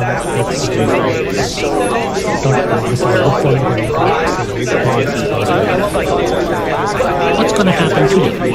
You ask questions, I'll try to answer them, and then we'll discuss my answer if you have some follow-up questions in the chat and comments, and then we'll take my questions. It's a very simple process really. Ask questions, I'll try to answer them. I made up some random data for some topics like that. I'll try to use that as a basis to help you, but if I'm not able to do a good job, or your question is something that requires me to create that data set, it's not that I'm generally talk about when I should which button or which problem.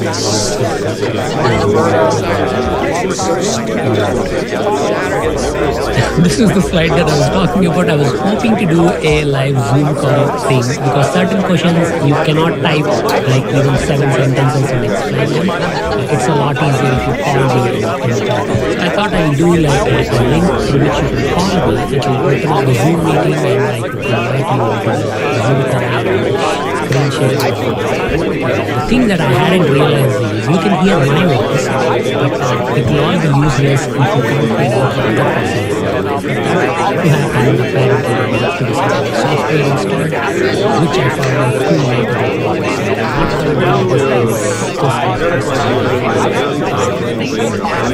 Before we begin, what's going to happen with the rest of the stuff? I have to ask questions about his super. So I will post some completed Excel workouts, whatever example I will show on the screen. Those are I'll post that after the screen. I don't have any workouts right now.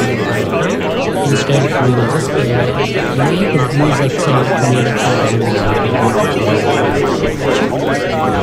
but at the end of the stream, if I have anything significant, I will put that in the description from which you can. You are, of course, this whole point is that you ask questions, so start your questions with Q. That way, when I'm reading your chat messages, I can see your questions. And please stay on the topic. The topic for today is Excel related data analysis cube formula. That's the kind of narrowed down topic. You are more than welcome to ask questions on Power BI, pivot tables, DAX, and whatever else that you can think of. But I may not be able to address it. If you stay on the topic, which is data analysis, then I will try to help out maximum. Again, we have 200 people in the stream as well. So if even if everybody asks a question and it takes 5 minutes for me to answer, I won't be done. So I try to answer as many as possible. And if you ask the question and I haven't come to you, please do not repeat. You just clog up the messages and it's not something. And you can of course support the stream as well as this with the super chat or the super message. It is really simple and it's a fun way for you to support me. All you gotta do is just click on the dollar thing in there and select my icon and so very very simple. Again, some of you like that. Sure. Alright, we'll start with a joke.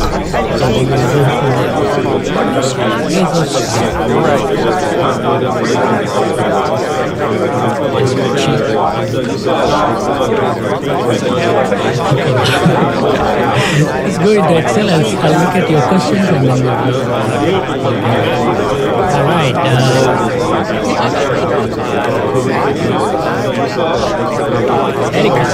Eric is going for regular, so let's see.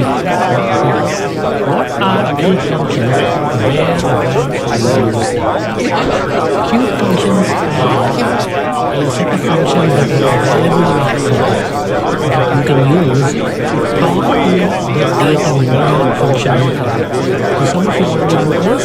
Excel has a data model function which is used by Power Pivot essentially. And you could use Power Pivot to make pivot table. But sometimes you don't want to make a pivot table. You want to get to the data that is in the pivot table as a formula. So the regular pivot table will not get to the data which you can use to pivot table every day. But Power Pivot is a table based. So this is why the two problems which I can talk to pivot tables get some information out of the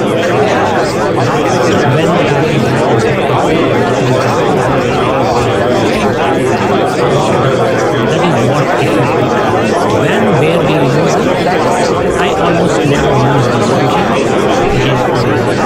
That's simply because I find them so I keep it as I wish they some of previous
depends on.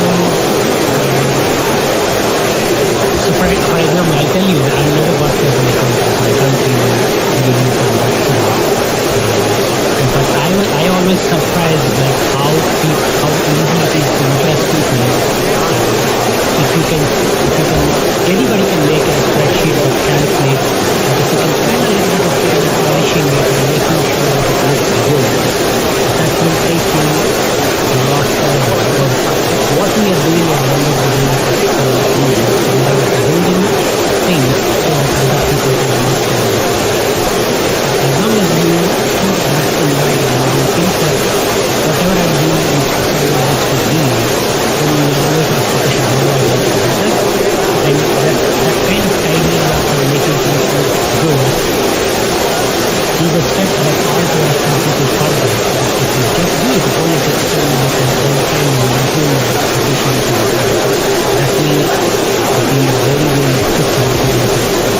I have had throughout my career when I was working in every time I put together a nice detailed spreadsheet, because it needs to be detailed and nice detailed spreadsheet, I always get the appreciation.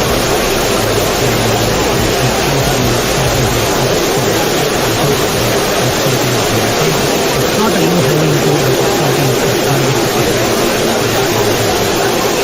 Right, let's see this particular article. Thanks for reading cinema industry. So we do a lot of forecasting of fixed numerical sales, but not sure how to do it with problem.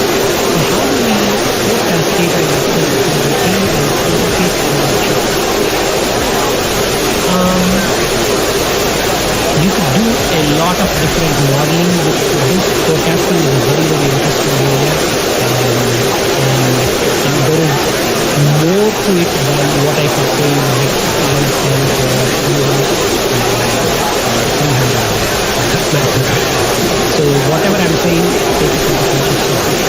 What I would recommend to you is many industries and many scenarios and models will have some sort of a cyclical nature. So for example, if I'm running a cinema hall, I would naturally expect that more people will show up to watch the cinema on a weekend or on Friday.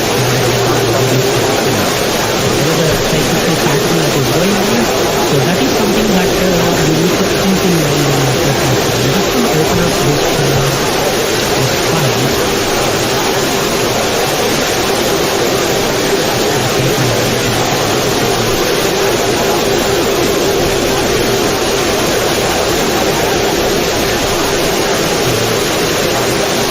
Flash this on the screen.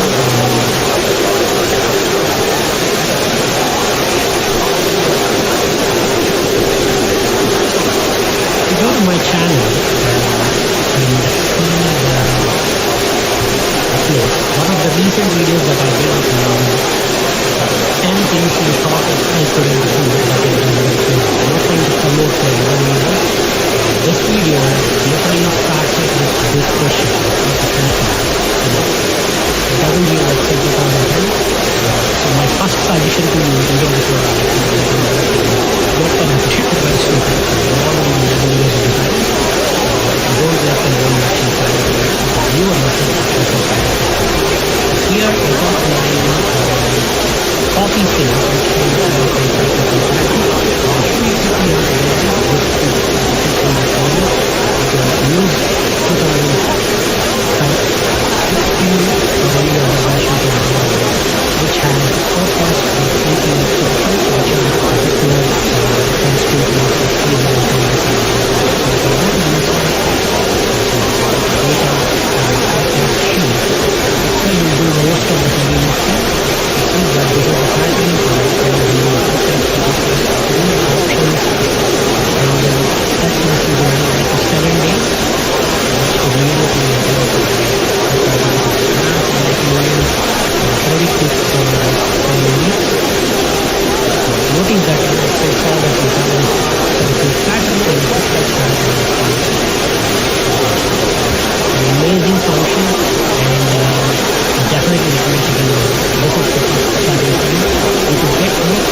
definitely would recommend this. Please get into a new version of this 2020.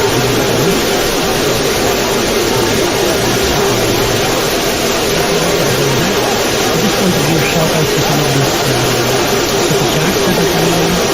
I know there are coming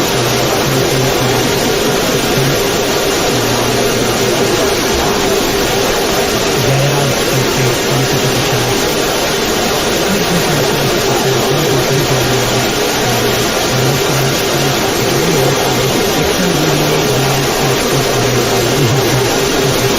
Definitely, so, do I have any crash courses on these things? I don't. I do have full-time courses that go on to these things. And YouTube channel where I have lots of free content, free libraries, something like quite in-depth content that is there. And I'm also very good as well. If you're looking for something that is well designed and gives you everything that you need for the data analysis, that's when it's I would highly recommend checking out the full program.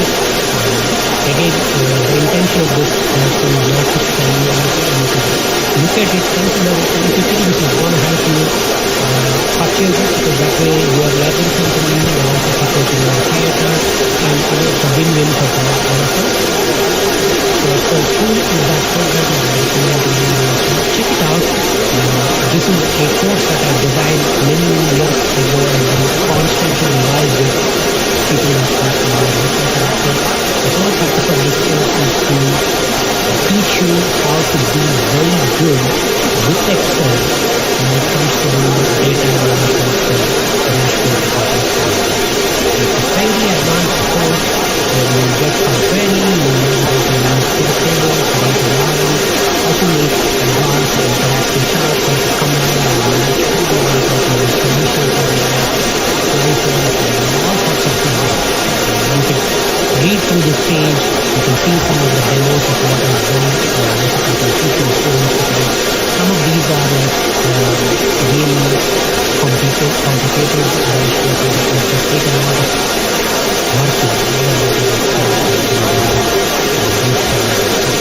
yeah, check it out. If you think this will help you sign up for the links for that. You can go for a similar program called DYOR classes, similar course program.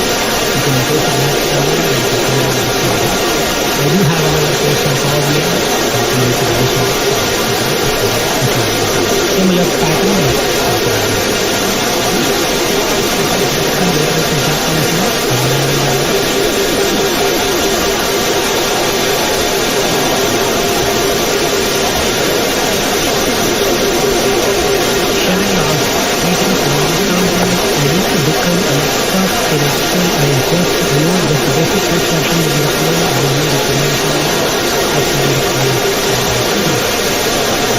We did talk a little bit about nuclear situations, so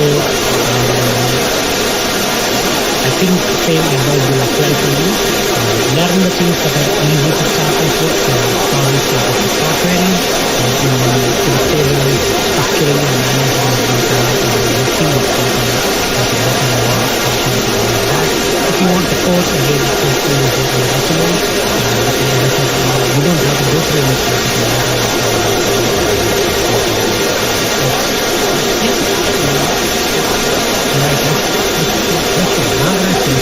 Formula which is right now product is or some product is formula product is that formula, my friend. This is quite powerful. You can do whatever you want. That said, I had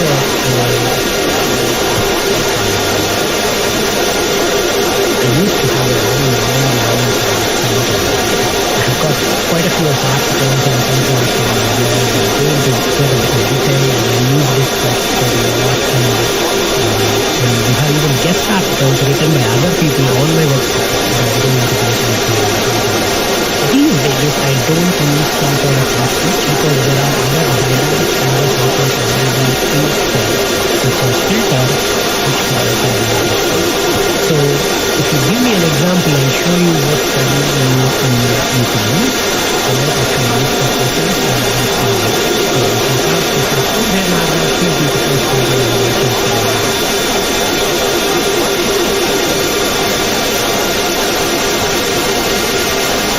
So Shabari, I was telling you starting with the power system execution.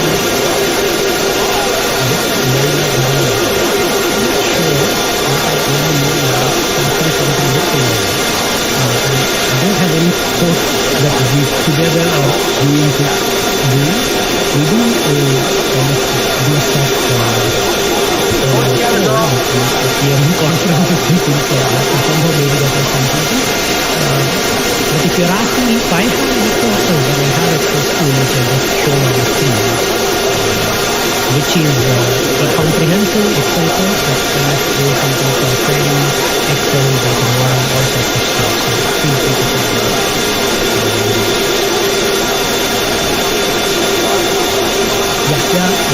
Merging data in one sheet for multiple important.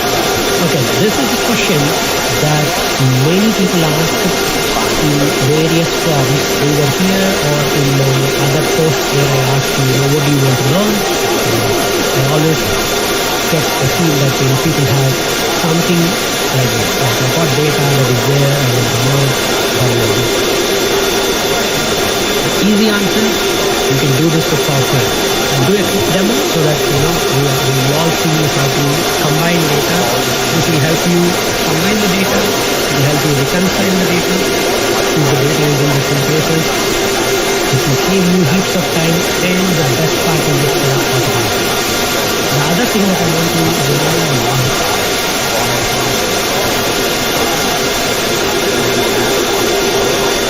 is combining data. YouTube channel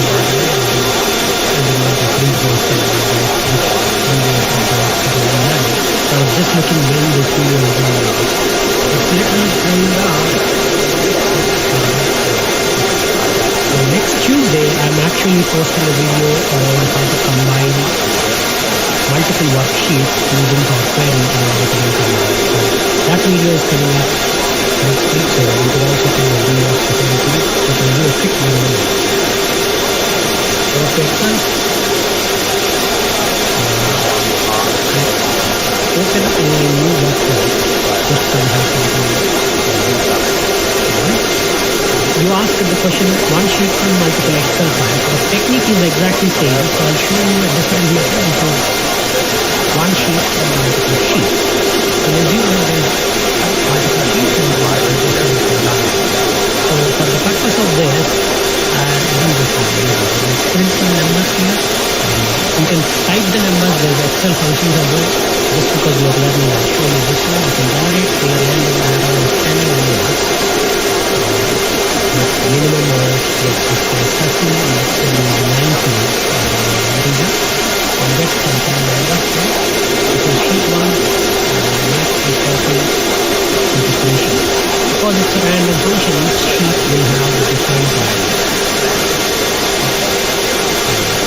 We replace this Control C, right click lines, no active formula running. This way what happens is we can easily verify them. We got sheet 3 has 60 as starting.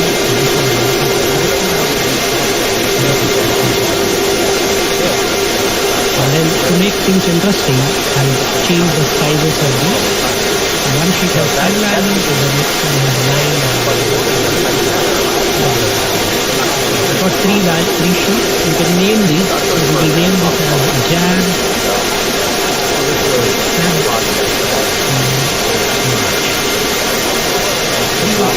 each name according to the month. So I'll give this how you are counting the pattern of the data. Every month we will add 5 and 35. And your job as a finance controller is to combine all those concepts in one picture.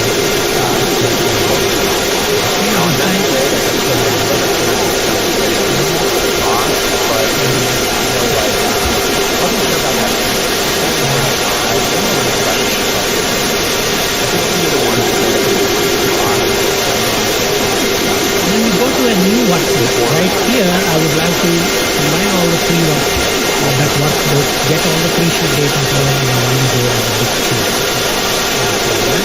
We can go to data, get data, from the file from workflow. So this is the sheet. You could use for query in Office 365, 2021, 2019, 2016, even in 2015 as a magic tool. This is something that has been out there for a good part of time. And very easy to use right to the start. I won't go into the inner details of everything here. I'll just do it quick. As I said, the video terminal, I have many other parts that I will show you. I'll put a link to them in the video description later on. So we'll go multiple sheets, import. And the fun part is, for query files there are three tabs. So the left tab, but you can only import one at a time or you can import multiple. If you import one, then you will get that one. If you import multiple, then you will get three different codes. You don't want either, or you like to combine all of those in one table. So I'm just going to pick any one, so just pick one for example. So this is from start and data. And this is where I can tell Excel how I want my data to be manipulated and combined. So here I can just say, I don't want just Jan and I want everything. This is just the Jan data. We don't want Jan, we want them. And delete all of these steps, go to source, and here I can see all the tables. And we'll keep name and data. Right click and download the file, and expand this file. Name is the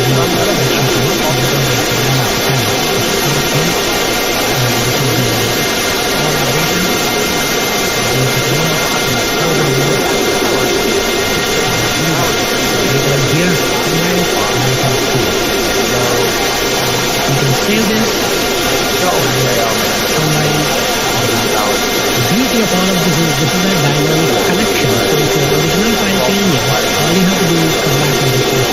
Let's just go to this guy here, go to Jvarren, go to the 2-digit number and rate this 5563. Let's channel here.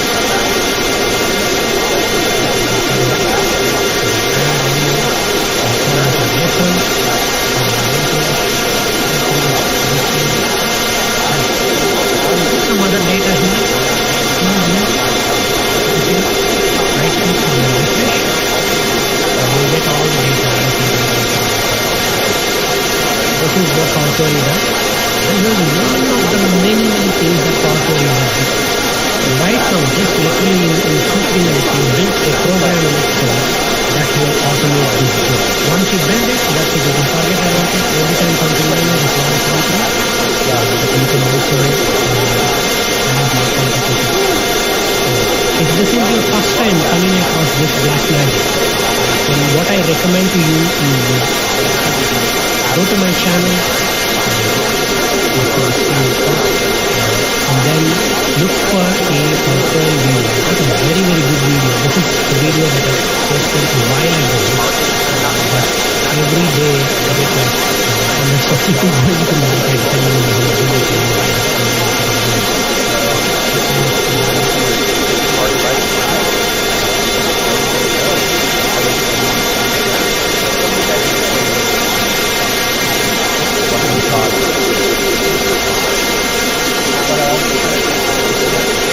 This is the PowerPoint tutorial. That is it, how to use it. It's 1 hour 24 minutes video. I recorded it, so there's no live stream kind of instructions or anything. It's properly edited and it goes into great detail. You can see all these columns. It's an amazing video. Just compare it to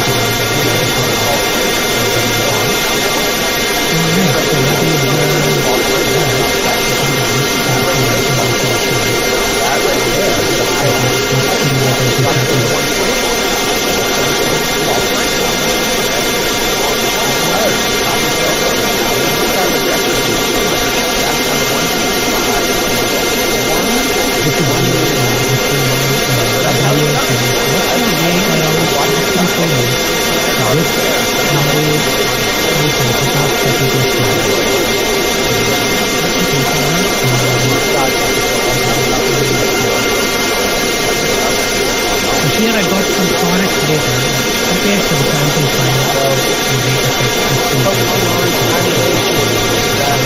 this is my product and my cost for unit information. And I want to copy this table here, sorted by cost column in a dynamic process. So this is where the new functions are actually used to. You can use the sort function, sort, and use the name of the table, so name of the table is product, and then specify the column, so the column will be the second column, and then multiply the descending column, and sort that so that the product is the highest price for the product. This will only sort the data, it will sort the information, but I can skip the headers as well, which is the product.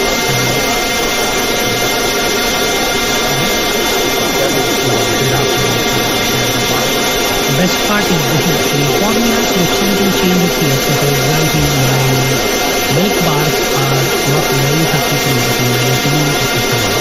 Maybe that is the price formula.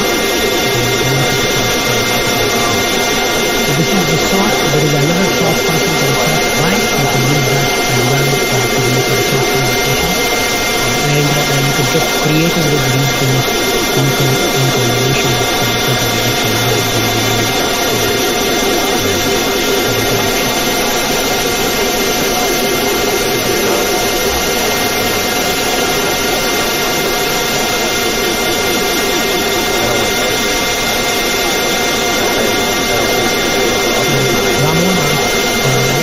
good resources that we might recommend to uni students in data analysis to have beginners experience experience. Obviously, there is the right resource and your resource. There's quite a few places where you could go. In fact, before the thing I wrote down the recommendations that I will talk about. These are some books that I would recommend. Excel for Data Analysis and Business Modeling by Jvarren and Excel Bible by it's no longer by John Latin, so those books are very, very good books. I have got the links to them in the video description box where you can check them out. And the other Excel channels that I recommend that you subscribe or at least watch the videos to get a good handle on. And I know Jvarren, she puts out very high quality amazing videos on how to Excel. Mr. Excel for internet, Excel for so these are the three places that I personally go to. You should also follow. I do some websites, my website and blog, jvarren.com, has more than 1,000 accounts and various topics of Excel and Mr. Excel forum for some questions, and Stack Overflow for Horizon Excel. So these are the courses. All of this is one whole thing in the video description. Go and check it out. And feel free to and these are all my good friends and I support them and I want to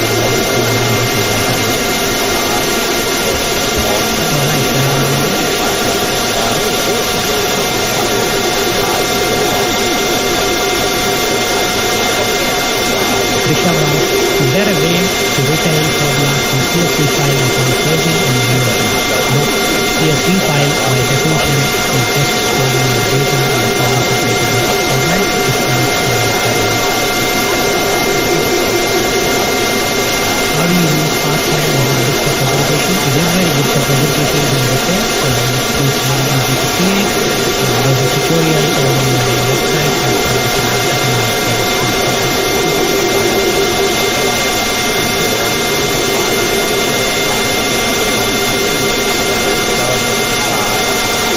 Subhash asks, how to convert 3.10 into 310 and make some calculation. So let's do that. Tiny calculation.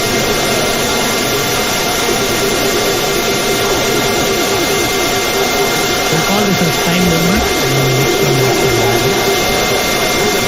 I'm not even sure why you would have 3.10 and want to know.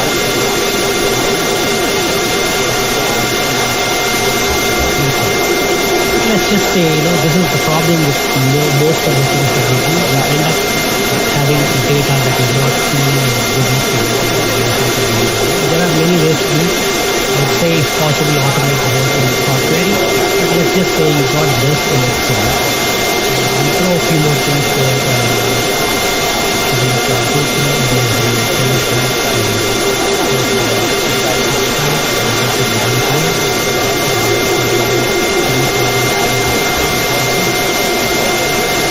These things. And then at this point you need to define a rule on what needs to be happening. So if you universally agree that anything integer is hours and anything decimal is minutes, that's the policy that is going on, then all you have to do is generate a time value where hours is the integer portion of the value and minutes is the decimal portion of the value. You can use the time function. Hour is my integer or the minute is the decimal portion. So here there are a couple of different ways to calculate what is usually. You could, for example, use mod function to divide something out. What this will do is give you the module or the remainder 3.10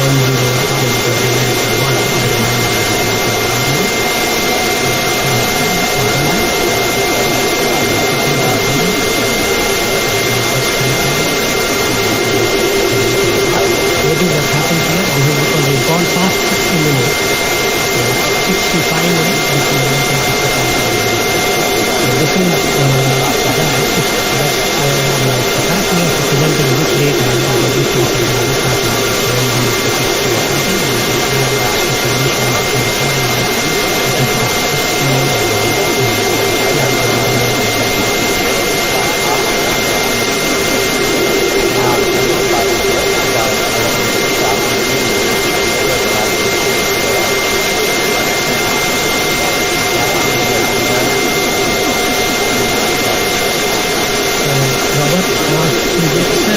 relational database.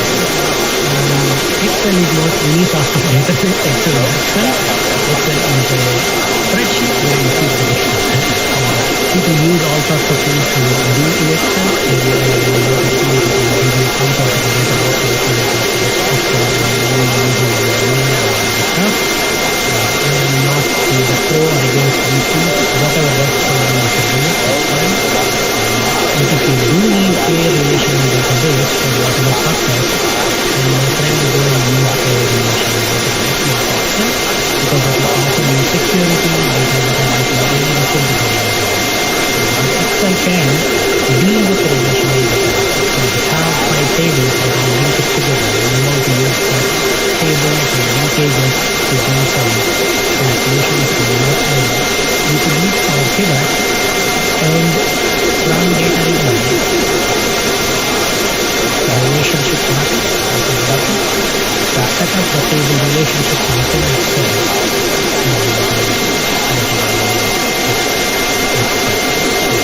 I've got some videos on my channel that talk about how to use the relationships and how to set up calculus. So check them out later on if you want to how to implement it.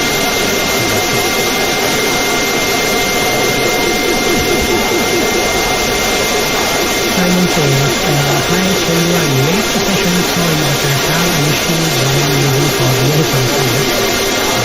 It's counting the Excel as a table, but I cannot add anything to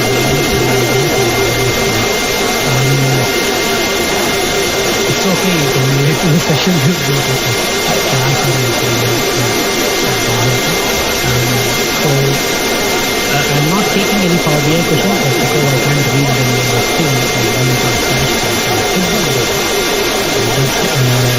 I have not personally tried too much of export to Excel functionality within Power BI, so I'm not able to give you a proper answer on this one.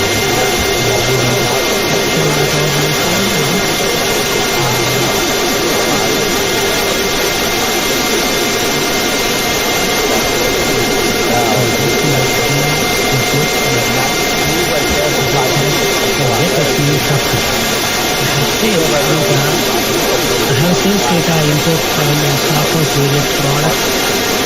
So something for the market. Sale prices can be